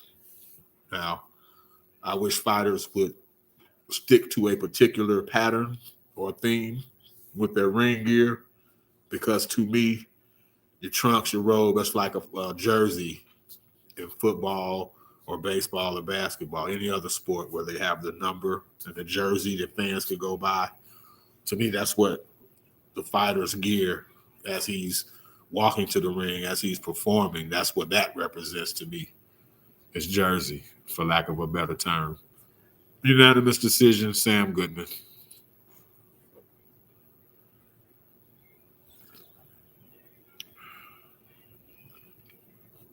Nice coastal view of Australia. It's a beautiful city. Beautiful city. Well, beautiful continent. And the city they're in, Melbourne, I believe. Beautiful city. Australia.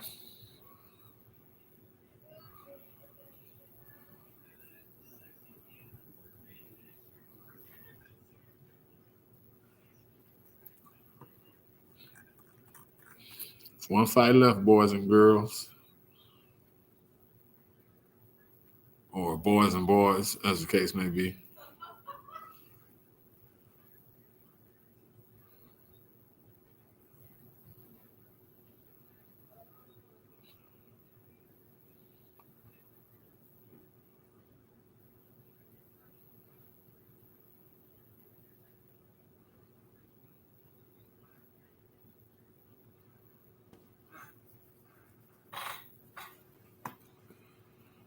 Previewing some court show.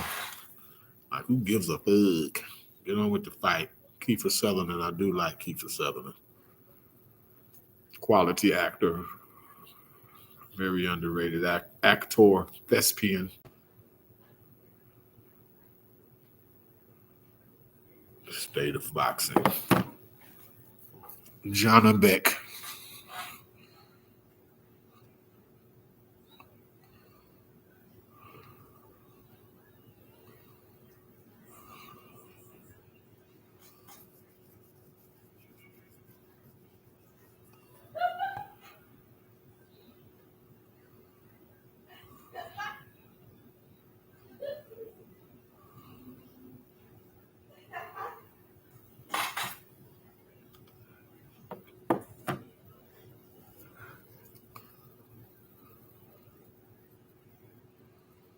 All right. Tszyu versus Mendoza.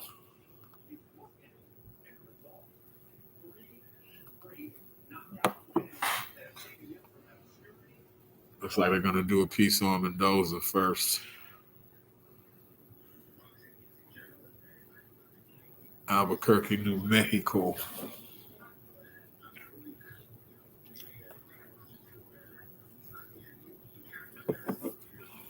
He's a chill dude, but he's got a serious vibe to him. I don't know much of his backstory other than he is from Albuquerque. I like the grit that he showed. I like his skill set also. He's actually a boxer puncher, although most would see the Fundura KO or the Jason Rosario KOs and think, oh, he's just a pure puncher banger, but he's not that. He's just got real good timing, punch placement. He's crafty in how he delivers his punches, and he's got power in both hands. That's the rub with Brian Mendoza.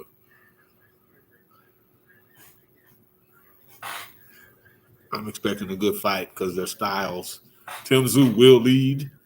Tim Tszyu will bring the fight, but by that same token, Brian Mendoza, he finds openings well. So a guy bringing it to him, okay, something's got to give there to me. Either he's going to get overwhelmed by Tim Tszyu and his pressure and his relentlessness, just the way Tszyu stays on top of you, giving you no breaks, or Tszyu is going to get clipped and hurt with something. One or the other.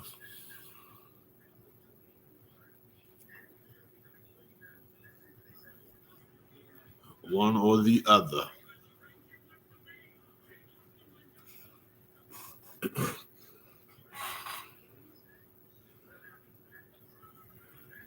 They're replaying the highlight of the Fundura KO, Mendoza Fundura. He was getting his ass whooped. Mendoza was. He was trying to win from the outside, but I mean, shit. Fundura 6'6", you know, and even from the outside, Mendoza thinking he's far enough away from him, but that length, 6'6", extreme height, 80-inch reach on a fucking super welterweight. You can think you're out of range and you aren't just because he's so fucking long, which was the case. Then Mendoza went for broke. Even then, he was getting pieced up with uppercuts and shit. Nose got busted up. It was a real gritty performance. He had to want it. He had to want it because he was losing virtually every round. But jab, fake jab to the body, turn it over into a hook. Yeah.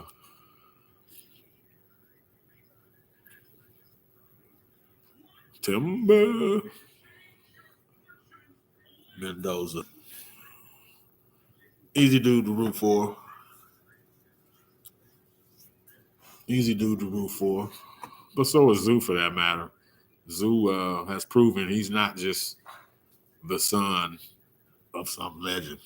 He's carving, etching his own path within boxing. I respect the shit out of him. I'm not picking Mendoza out of any lack of anything that Tszyu has. I just think stylistically, Mendoza should win. Don't mean he will, but that's, you know, we watch boxing, pretty much forced to predict. No one likes a perpetual fence rider, so make a damn prediction. And there you go. I picked Mendoza by 9th, 10th round stoppage. He's got to win by KO because he's not getting a decision against a Tszyu in Australia. That's just not going to happen. Not going to happen.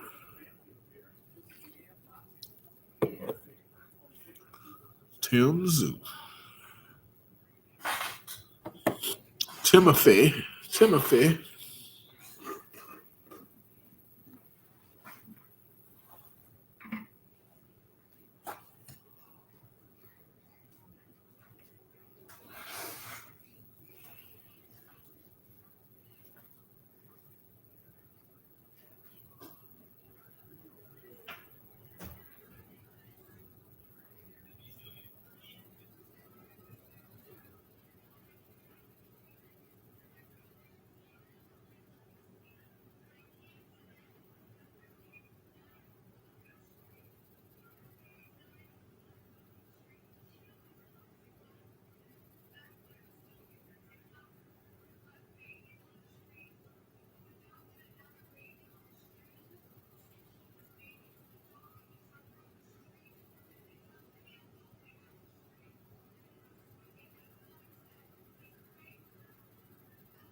All right, let's do it. Let's do it, y'all. Let's do it. Just about time for the main event. This is REED-BBS. BBS. Blackbird Sugar. Bachelor's in Boxing Studies. Live stream. Fred Sanford of the Fistic Arts. You see me robed up. It's because of this guy, Nature Boy. Ric Flair. We're here for the Tszyu, Brian Mendoza live stream. They're now doing the keys to victory for Tszyu. Don't forget the jab, throw the right, and bring it back fast. I can agree with that. You know, you don't have to have these elaborate keys to victory all the time. Don't forget the jab, throw the right, bring it back fast for Tszyu. Keys to victory, Mendoza, move your head, use the uppercut inside, land the counter left hook. Yeah. I'd say be sure to use the lateral movement. Mendoza should have quicker feet than Tszyu. At least he has in the fights of theirs I've seen. Use that to set up punching angles to keep Tszyu somewhat off balance. Because Tszyu's going to come straight through the front door. He's not going to be very subtle in his attack. Now, some use the word basic. I don't like that. I prefer consistent to describe Tszyu. His approach is consistent. Can't be mad at that. No one's made him have to deviate, so why deviate? Don't complicate it just because. If you got other shit, other tools in your arsenal, in your toolbox, you don't necessarily have to showcase all of them.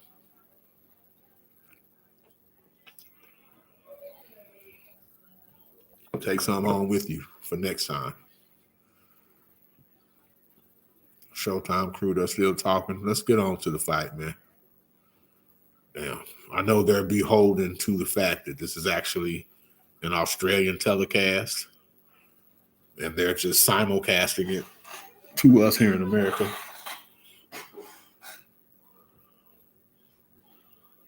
The monster. Hello, the monster.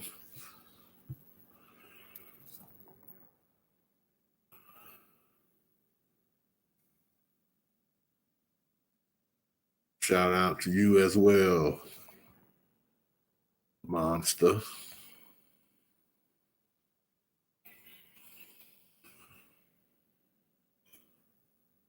The monster. As in Naoya Inoue? Monster? Is this you, Mr. Inoue? Shout out to you as well, the monster. My dude, my bruh, my Tomodachi, Naoya Inoue. Jimmy Lennon Jr. is in the ring. He's about to introduce the fighters as they walk to the ring, to the squared circle.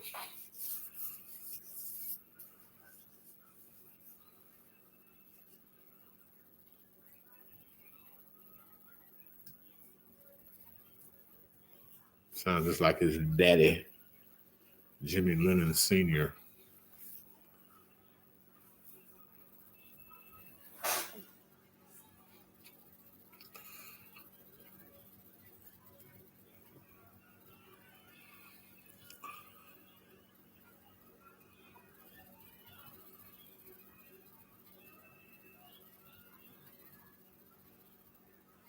Mendoza walking now.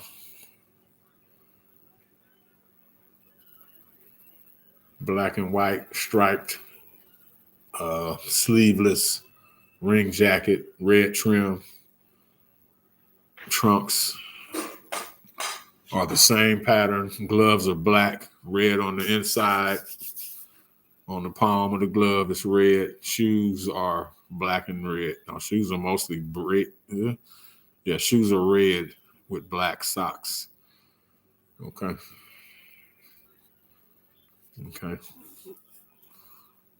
Last bout, April 8th, 2023. 7th round KO, Sebastian Fundora. La Bala Mendoza.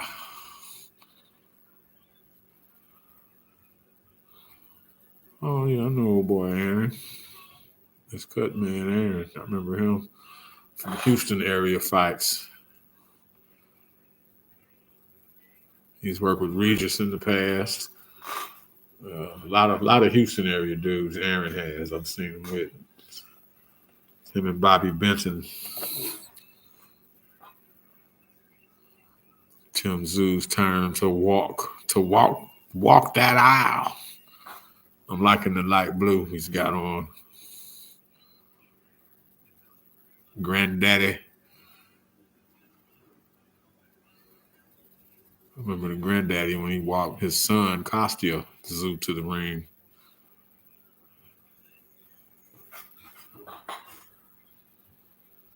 I was hoping Tim wore white shoes with that outfit because it makes you look quicker. But he does not. His shoes are darker colored. I can't tell if they match the blue motif. No, he's got black shoes, white socks. See, it's not good. The style guides don't agree. Mendoza wins the wardrobe battle. Although that color blue that Tszyu has is on point. He should have wore white shoes with it, or at the very least, at worst, the same color blue shoes. Instead, he's got basic black with white socks on. Look like the old man at the park in basketball. Come out with white socks, black shoes.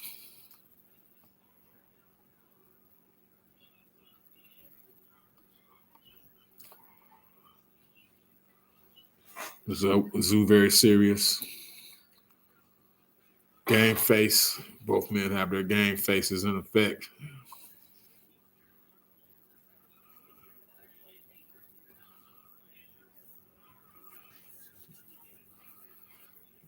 Tszyu pushing the knuckles of the padding and the gloves. So every punch can hurt. Doing the little amateur thing as he enters the ring.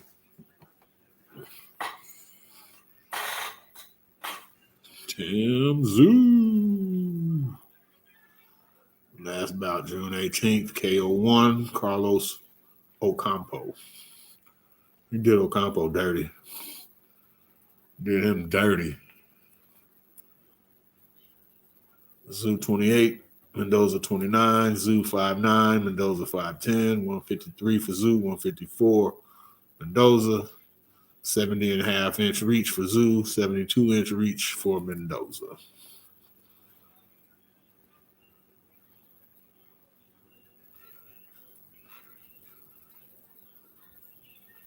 Mendoza will find it, dare I say, easier. Like I said on fightbeat.com. Can you step to this? He will find it easier to navigate space and distance fighting Tszyu 5'9", 5'9", 70-inch reach versus Sebastian Fundora, 6 feet 6 inches, 80-inch reach. Now, don't mean he'll win, but Mendoza, yeah, he struggled mightily trying to win from a distance against Fundora. Got picked apart there, then just had to say fuck it and get in at all costs. Took some shots in the process of that as well before knocking Fundora the fuck out.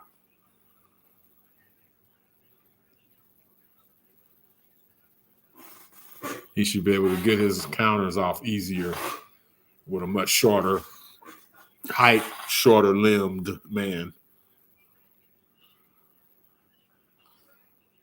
He looks very relaxed. Both men do.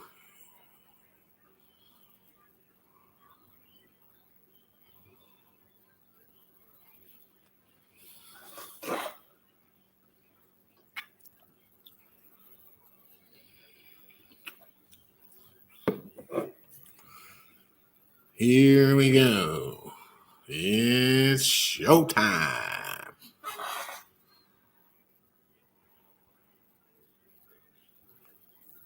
It's showtime.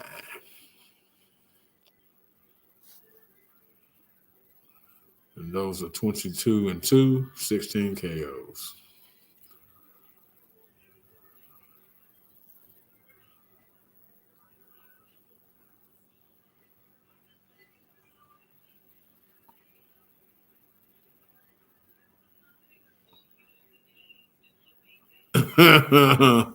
Mendoza was throwing some warm-up uppercuts. And one of his corner guys started doing it with him. That was cool. That was cool. His corner man is into this.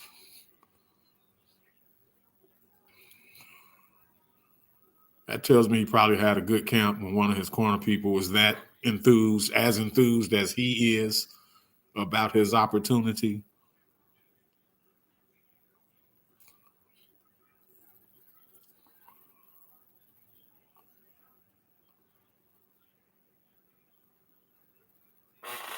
Tszyu 23-0.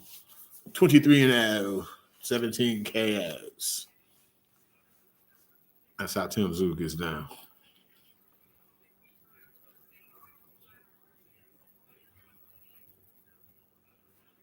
Again, my prediction is Mendoza by late KO, 9th or 10th round.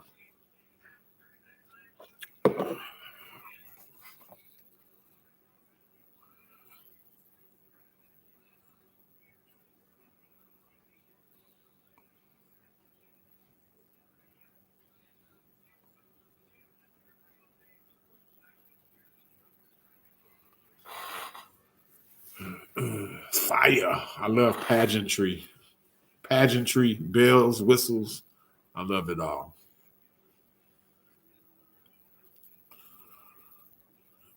All right, center ring.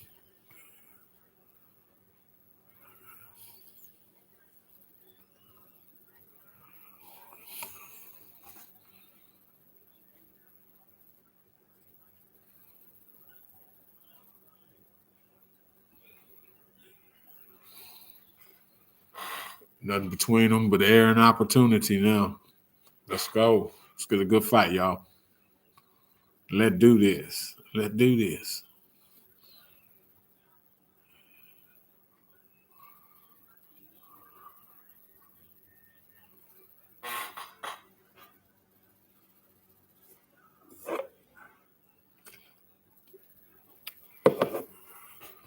Mendoza comes right out with a left hook just to kind of get Tszyu on his back foot.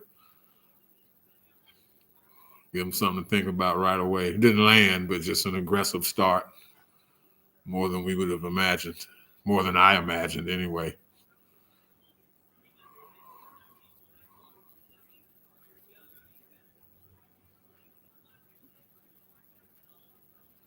Tszyu patient, starting to force the issue though, even without throwing. Peppering jabs. Mendoza comes up top with a left hook. It's blocked.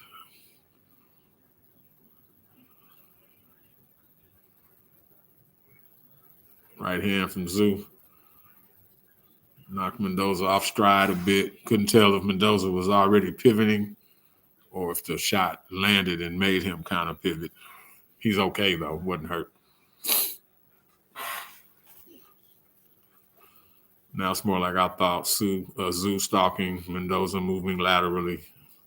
Within range, but just staying off the line. Jabs to the body, Mendoza.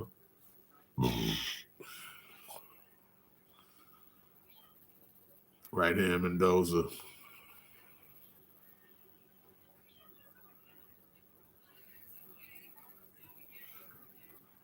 Body shot, Mendoza.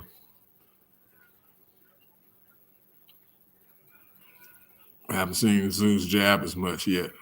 He hadn't thrown much of anything. Tszyu, he's observing, downloading information, as they say.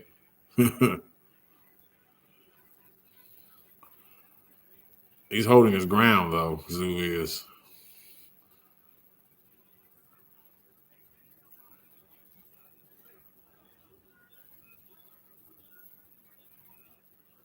Tszyu misses the left hook.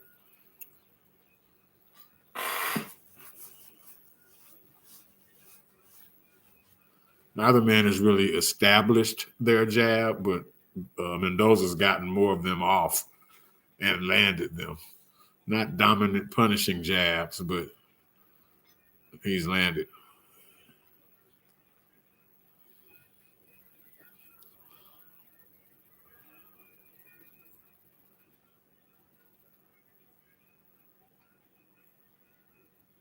Ten seconds left in round one. Fill out round. Chopping right hand from Tszyu. Right hand from Mendoza just before the bell. I'd say even round or Mendoza's. I'm not afraid of even rounds. If neither motherfucker won a round, then I'm not scoring it for either one. That round, I would either give to Mendoza or say even.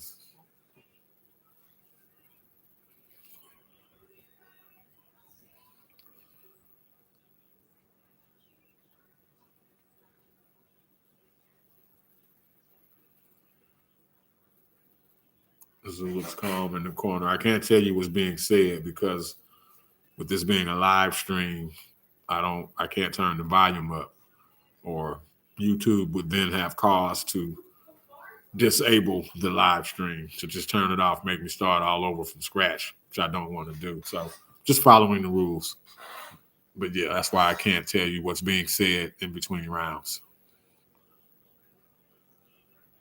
Round two, Tszyu versus Mendoza.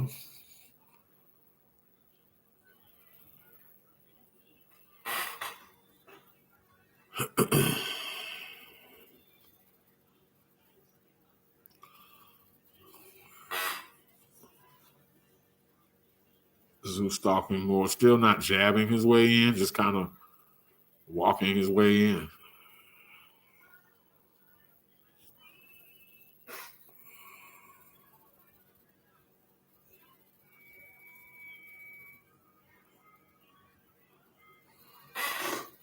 I just haven't seen all of Tszyu's fights, but this is the lowest output I can recall seeing from him. That's the first hard jab he's thrown. Power jab.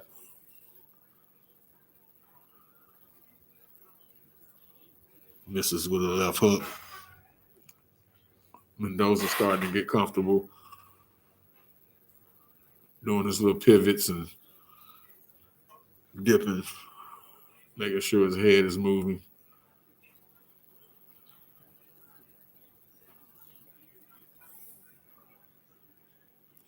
He's doing the Rigando thing where he'll kind of fine range before he leaps in with something real hard.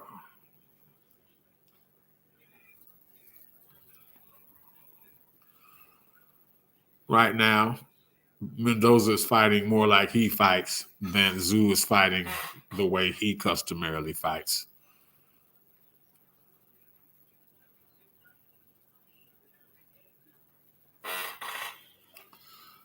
But it's not like Mendoza's blowing Tszyu away, so it would be very easy rounds to score for the hometown guy. Or to make even, because with Tszyu being the reigning champion, a draw, he keeps his title. He keeps the WBO title.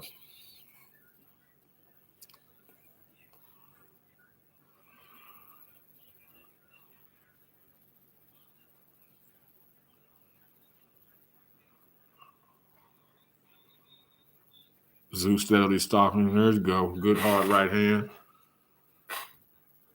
Jab, right hand.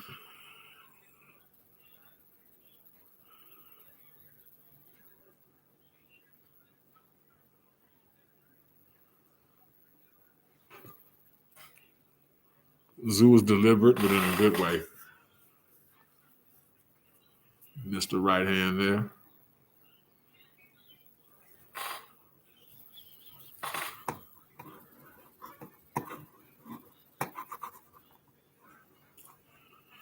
Not an easy fight to score by any means. By any means.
right, we're back in effect.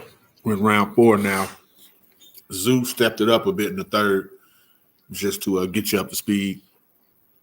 Landed did some real good body work in the third round. Tszyu did. Showing a little more urgency now, pressing the pace a little harder.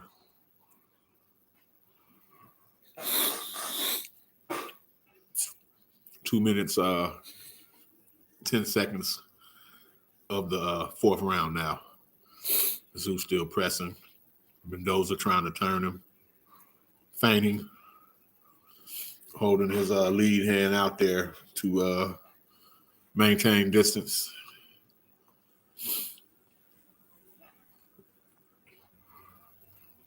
It's a Brian MENDOZA type of fight right now, more than it is a Tim Tszyu type of fight, which has absolutely nothing to do with the judges' scorecards, just giving you my interpretation of things.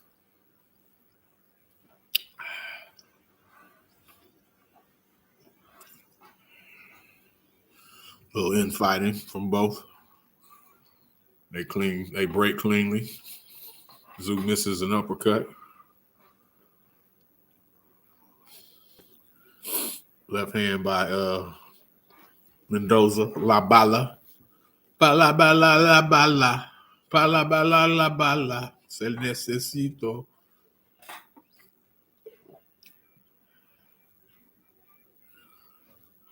Tszyu did a bit of a shoulder roll, then came with uppercut that just missed. He works on shit. You can see that he puts the time in. Good 1-2 from Tszyu. Good jab to the body. MENDOZA starting to swell under his right eye. Tszyu ain't even landed a lot. It's just his shots are heavy and damaging. He really didn't land much of anything the first 2 rounds. Opened up some in the third, and here we are, 30 seconds left in the fourth. And MENDOZA's nicked up under his right eye. Tszyu in them black shoes, though, with this blue. He's killing me. Accessorize, man. You got to coordinate. Like John Witherspoon said, the late, great John Witherspoon. You got to coordinate. Come on, man.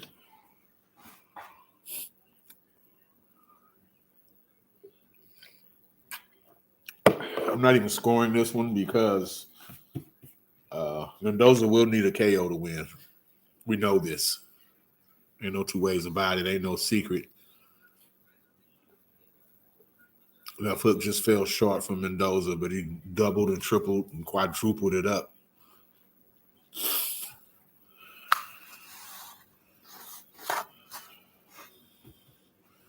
Good jab, 1-2.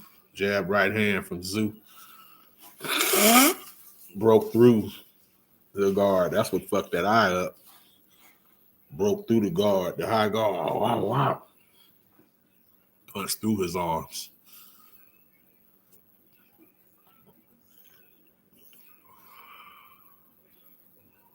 It's not marked up bad, but you can just, it looks like he's been in a fight. Nothing major. Round 5 of a scheduled 12. MENDOZA goes to the body.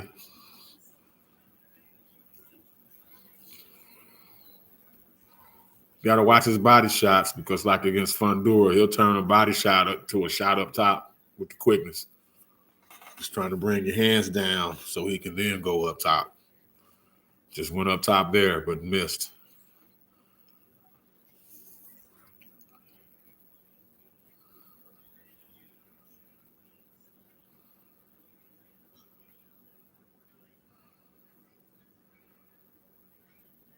Ooh, good left hook from Tszyu. MENDOZA took it well. Caught MENDOZA while he was punching. Countered the counter puncher.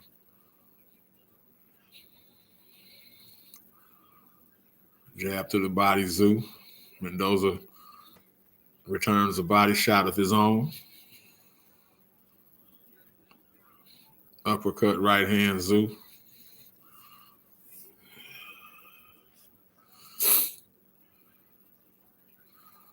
Right hand breaks through the guard from Tszyu. starting to throw more and more jabs. And just his lead hand controls Mendoza.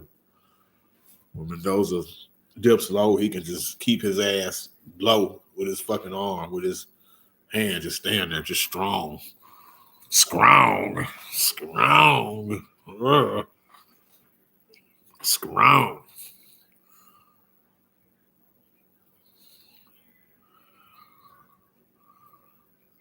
Tszyu's pressure starting to get to Mendoza. You can see he's starting to look a little uncomfortable.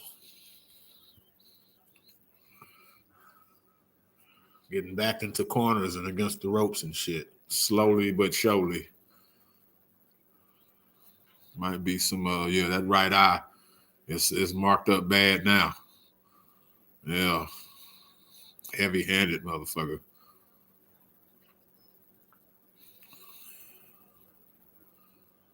I'm sure it was that left hook earlier this round.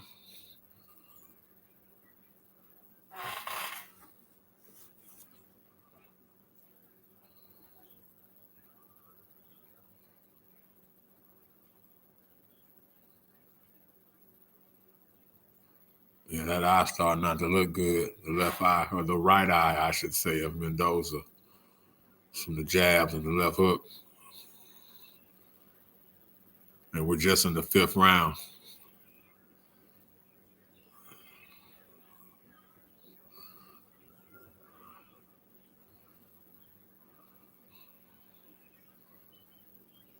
Notable father-son boxers, Chavez Jr. and Sr., Gute Espadas, Floyd Patterson, Tracy Harris Patterson, Leon Corey Spinks, Wilfredo Vasquez Sr. and Jr., and Kostya and Tim Tszyu.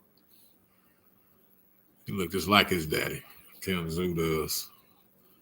Just fucking like him.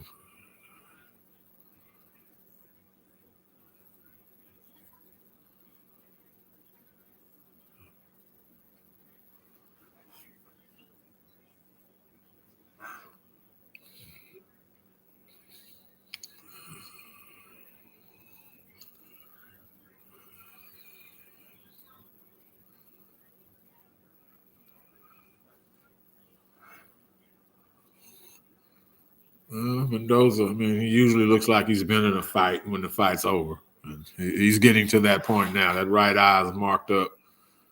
It's not swelling so much, but it's a gash there. It's not even bleeding. It's just like a bruise. But, I mean, okay, he's coming out stronger. Looking to make a stand. He probably lost the last 2 rounds. Lost the last round for sure. And the one before that, hell. But he bit down against Fundora, so. And he got Fundora in the 7th. So here we are, a round removed from that. See what he does. Tszyu was pretty measured, though. Even though he's aggressive, he hadn't been reckless at all. So Mendoza's going to have to channel his boxing brain to find a way to safely open up Tszyu. Open him up to a counter.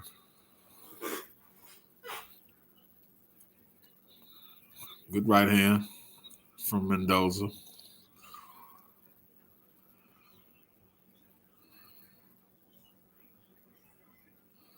Tszyu pulls back effectively, not in a straight line, but kind of to the side, which is helping him to roll with some of them long right hands that Mendoza's firing. Got Mendoza on the ropes again, and Mendoza's just waiting.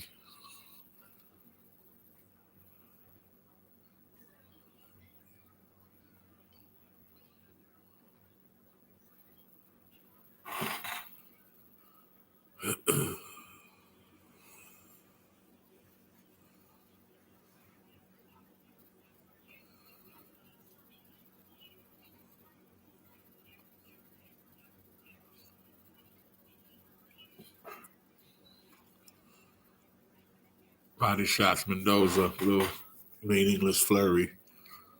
And it landed, but it didn't deter Tszyu at all. Left hook Tszyu.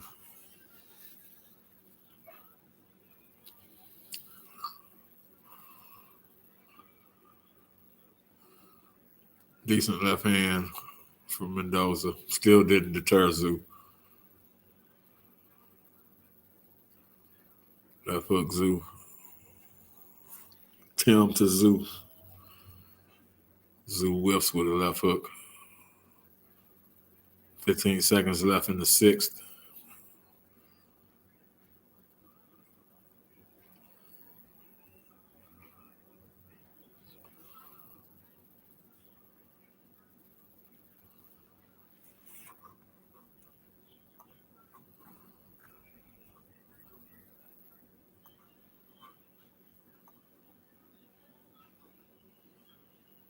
Tim to Tszyu.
Round 7. Like I said, consistency with Tszyu. He's the same guy every round. Power jabs. He's going to throw right hands behind it. Mendoza's moving. Tszyu pulling back from the right hands to over his own right shoulder, pulling back that way effectively. He's open for a leaping left hook, but I don't know if Mendoza has the leaping left hook in his arsenal. The fights of his I've watched, I ain't seen it, so.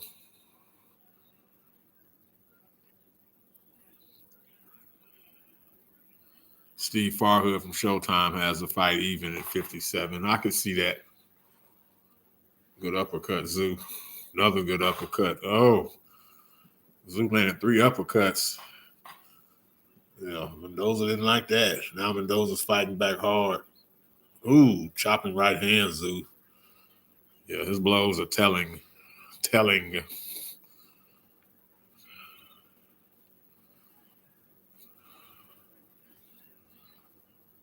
His blows are telling, bro. And again, the damage he's doing.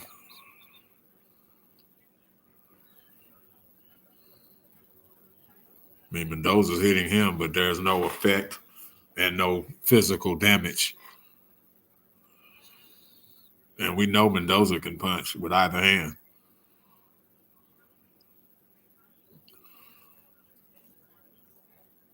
Ducking his head down, Mendoza, so Tszyu threw a chopping right hand.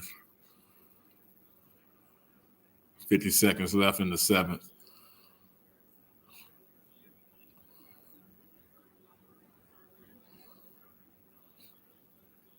I call Tszyu a truth machine. I said he might be a truth machine, a certified truth machine.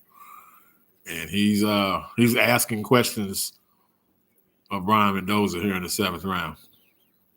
Absolutely. Very stoic, stalking. Same pressure as round 5 or round 3. Same intensity, same energy.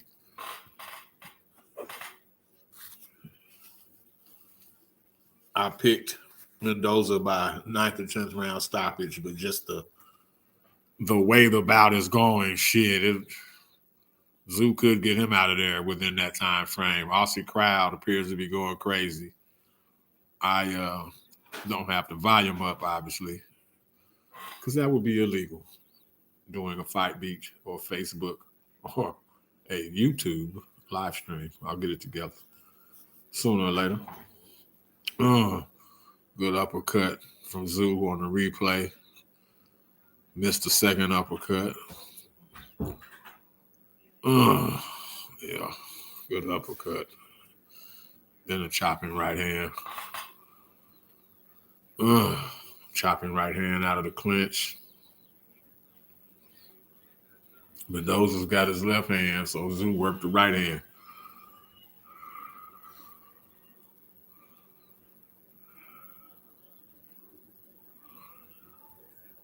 Mendoza needs to make a stand here. Fight's not getting away from him, but Tszyu clearly has the momentum. Another power jab, Tszyu.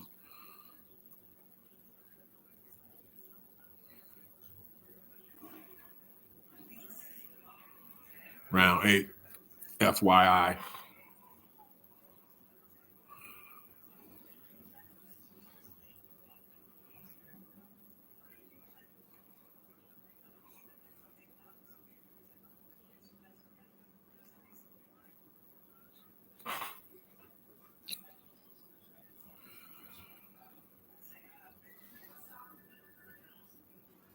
Tszyu got him trapped along the ropes and in the corner.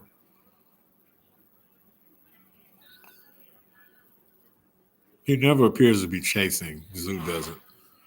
And he very subtly cuts the ring off. Good hook, Tszyu. His hands are quicker than his feet also. He's kind of like David Benavidez in that way. Hands are quicker than his feet.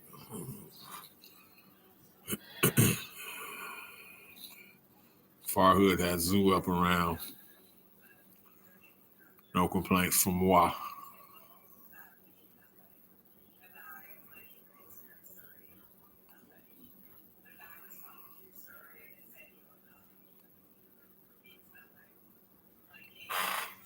Tszyu steadily stalking. He's got that right hand cocked, ready to unleash. Just went to the body with it. Then followed up with a stab to the body, left jab to the body. Minute, 10 seconds left in the 8th.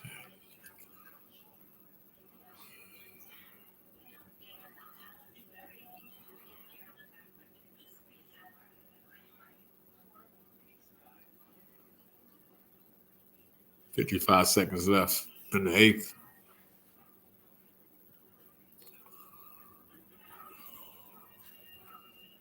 Mendoza had thrown a punch for a while in this round. He's all defense right now. I don't know if he's good. Ooh, good counter right hand, Mendoza, just as I said it. They're both exchanging shots now. Looked like Mendoza got Tszyu's attention with a shot. Tszyu stopped coming forward briefly, but he's back to doing it now. Ooh, good right hand from Tszyu. 10 seconds left in the round. They trade hooks. Yeah, somebody's getting knocked out. Just the way they're fighting now. Somebody getting knocked the fuck out.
Round 9. Tszyu for sure won that last round, the 8th. Farhood has him up by 2 points. I can live with that. I'm not scoring officially, but I can live with that score.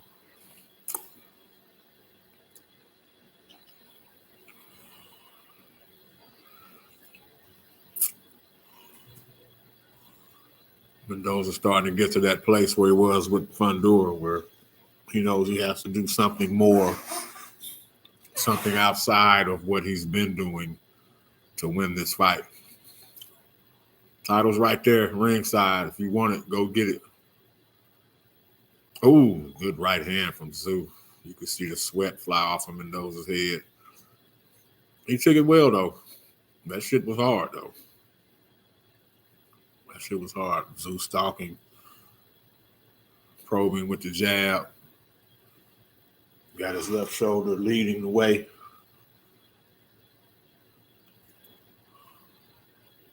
Subtle body work.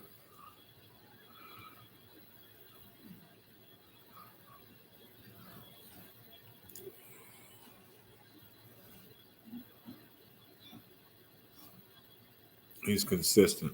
Some would call him basic, but he's consistent. Lead hook, Tszyu.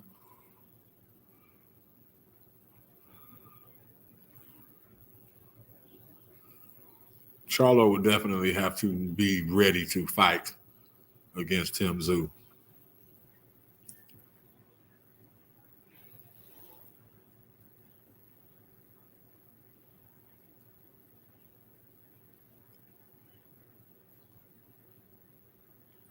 Charlo would have two choices: fight or get embarrassed, like he did against Canelo. Those would be his choices with Tszyu.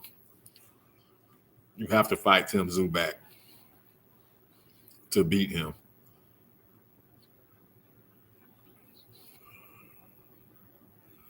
Even if you're looking to pick your spots like Mendoza's clearly doing now. Mendoza's looking to pick his spots. And here we are in the 9th round. He hadn't given up trying to win, but it hurt too much to make the sustained effort to win. So Mendoza's picking his spots, hoping to bait him. He almost landed a looping right, like right there. Counter right. Still lost the round, though, I believe.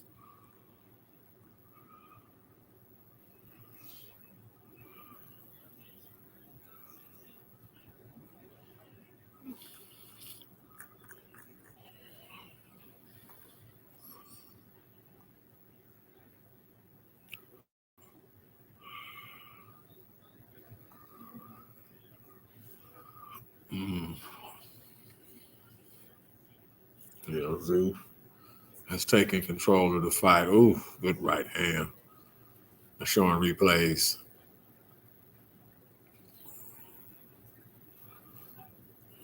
Left hook. Mendoza's tough, but tough don't win fights.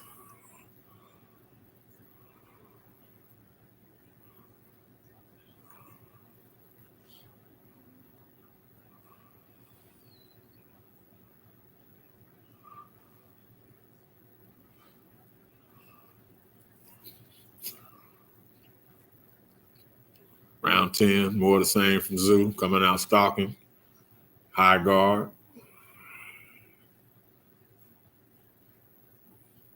Hard jab, body shots.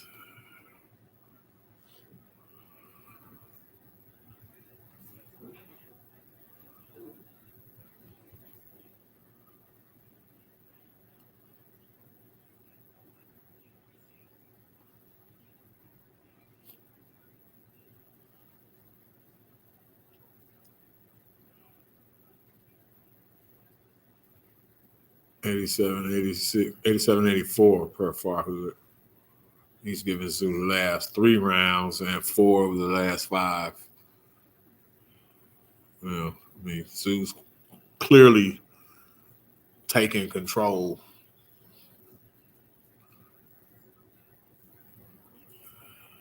Taking the initiative and control of this fight.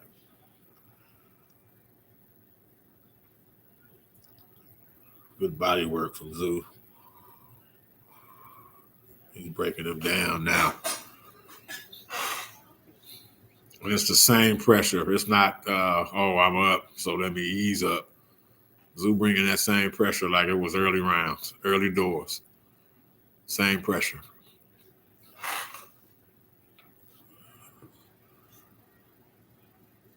He's not a bells and whistles guy. Like I said in my pre-fight video, no bells, no whistles, no flash. But he gets the shit done, dog. He gets it done. From the land down under.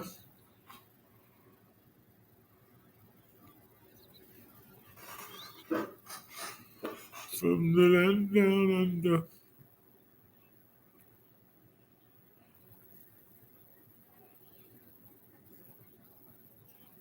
Mendoza just trying to maintain space. That persistent pressure. Some nice headshots from Tszyu. He's hurting Mendoza. Mendoza trying to hold. Good body shot. I don't know if that was low.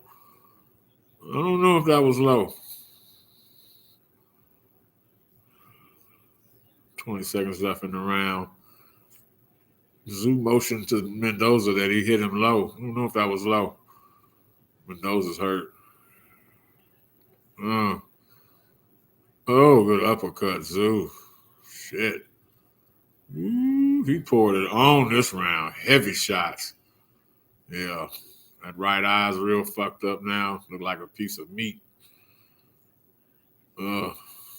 He's bleeding under the right eye and left eye. Mendoza took a beating that round. Heavy shots. Heavy shots.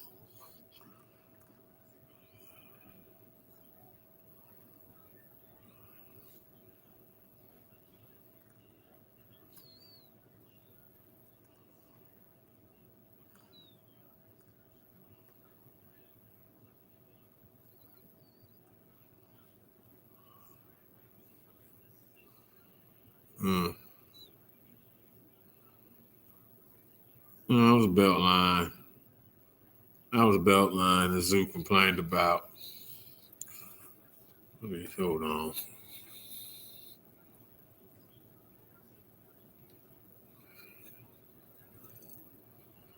No, it wasn't low. It was belt line. Like the street in Dallas, Beltline Road. Round 11. Mendoza needs a knockout. He needed that anyway. But this ain't even no controversial decision that we're on the verge of. It would be unanimous in Tszyu's favor continuing like this. And no one could be mad. Another power jab. Tszyu, consistent. His approach is very consistent and effective. Another power jab. He's starting to hurt Mendoza with the jabs now. Uppercut. His left hand is effective. Yeah, Brian's about to break, man. It's close. He's starting to bend at the waist desperately. Just flinging Hail Mary punches. It's close. And Tszyu is not letting up. Pushing him off in that George Foreman way. Tszyu is. Just holding him at bay with one arm. That's strength, man. Same pressure from round one.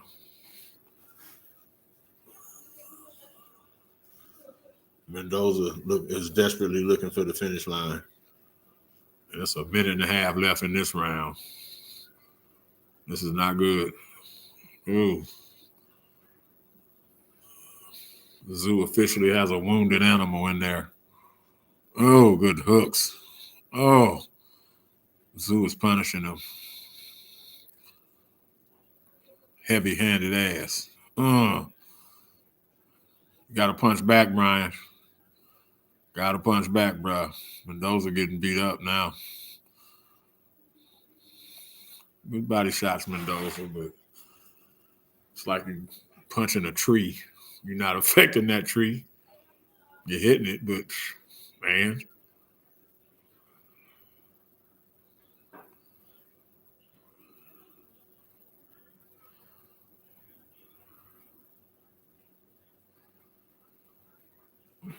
Those was like, where the fuck is that finish line? Where? Where, oh, where is the finish line? Oh, where can it be? Desperately seeking finish line. That's Brian Mendoza. Come on, la bala. Bala, bala, la bala. Ooh, good right hand. Ooh, another good right hand. Ooh, Tszyu counters back with rights. Punishing right hands. Like, motherfucker, how dare you hit me with right hands? Ooh. Yeah, Mendoza earning his money. Nose is bleeding. Right eye swollen, marked up. Left eye getting beat up, bleeding on the side of the left eye. Yeah, man. I don't know what his purse is, but that motherfucker's earning it. He's earning it. Every dollar, every damn dollar is being earned. La bala. 12th and final round. Yeah, it goes without saying he needs a knockout. Ringside doctor is talking to the ref. What we doing?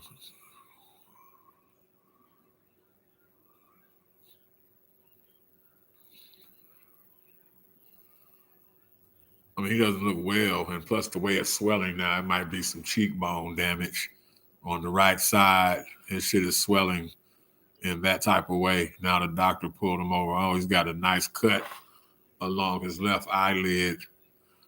Ref was just making sure it wasn't bleeding, and it isn't. 12th and final round.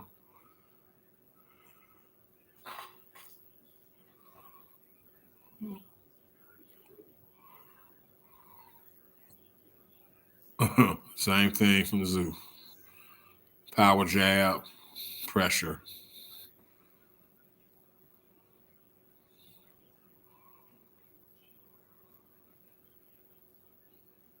You can see glimpses of his father in him, especially the probing left hand, the little bit of bounce that he has. Jabs kind of bounces afterwards like his father.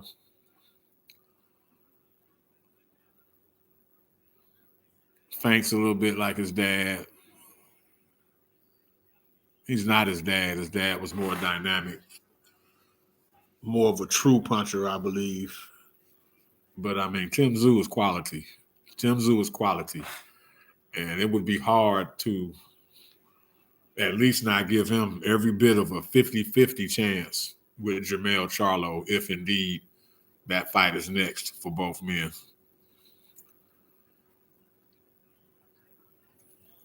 Good counters by Mendoza, but I mean, Tszyu, he's rolling with them good.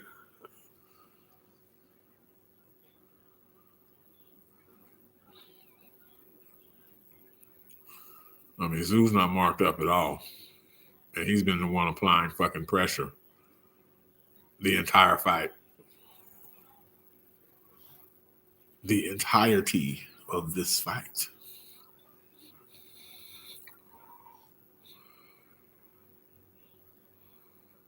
And we're going to keep that same energy with Mendoza. I mean, can punch with both hands, more athletic guy,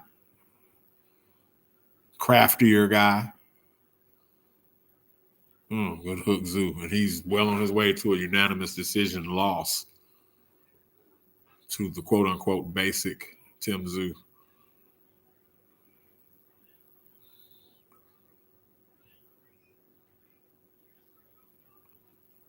$40 seconds left.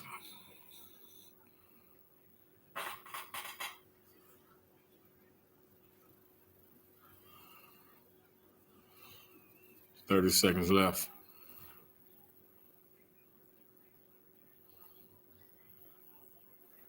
This decision is pretty academic. I'm going to get on out of here as soon as they announce it. 15 seconds left in the fight.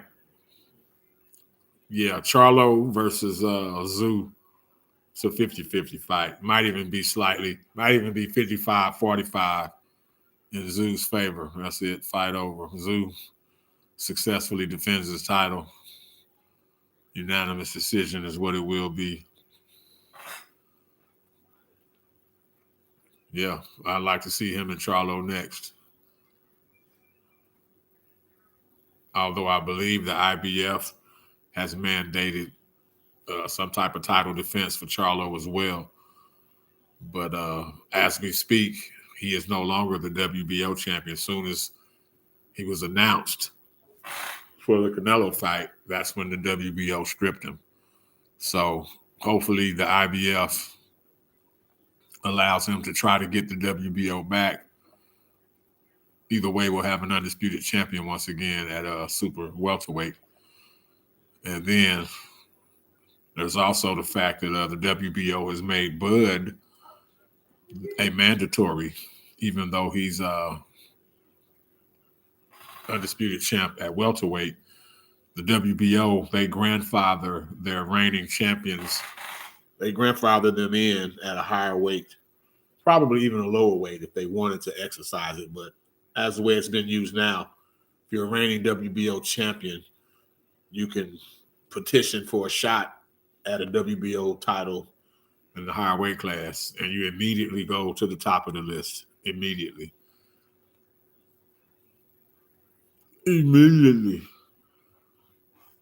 But yeah, so that is how Bud Crawford is a mandatory super welterweight mandatory without ever having had a super welterweight fight.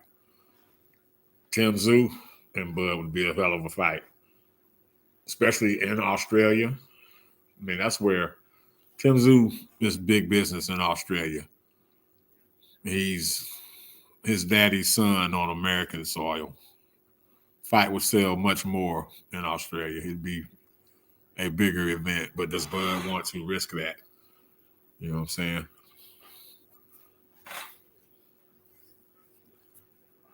Charlo, yeah, Tszyu, he would be a problem for Charlo. He would be a problem.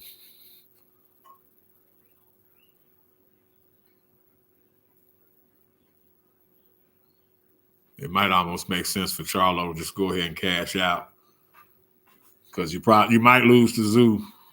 You'd probably be favored to lose to Tszyu slightly, and you would be favored to lose to Bud and would lose to Bud. So all things being equal, even though, I don't know, a Tszyu fight might get more money if it's in Australia for Charlo, just like it probably would for Bud. So it's really up to Charlo. Coming back to 54, Tszyu or Bud Crawford, those are the options. Or since Bud and Spence are going to fight, presumably in February, which has been rumored, that gives Charlo and Tim Tszyu a chance to negotiate, make that happen for the WBO. As Charlo does something, negotiate something with the IBF, gives that, whoever that mandatory is, give him a fucking step aside fee or something and keep it moving. But yeah, the decision was announced, unanimous. Tim Tszyu retains his WBO super welterweight title. I appreciate y'all for rocking with me tonight. We're going to do more of these live streams. Looking at the schedule, I may work in some MMA shit. John Jones, Stipe Miocic, Sugar Sean O'Malley should fight again before the year is over. That's on the MMA tip. I'll do one for Benavidez and Demetrius Andrade,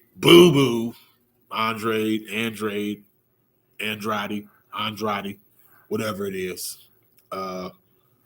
We'll do one for Dev versus Regis also. And yeah, again, thank you for rocking with me tonight. Your boy REED-BBS, BBS. And I'm out.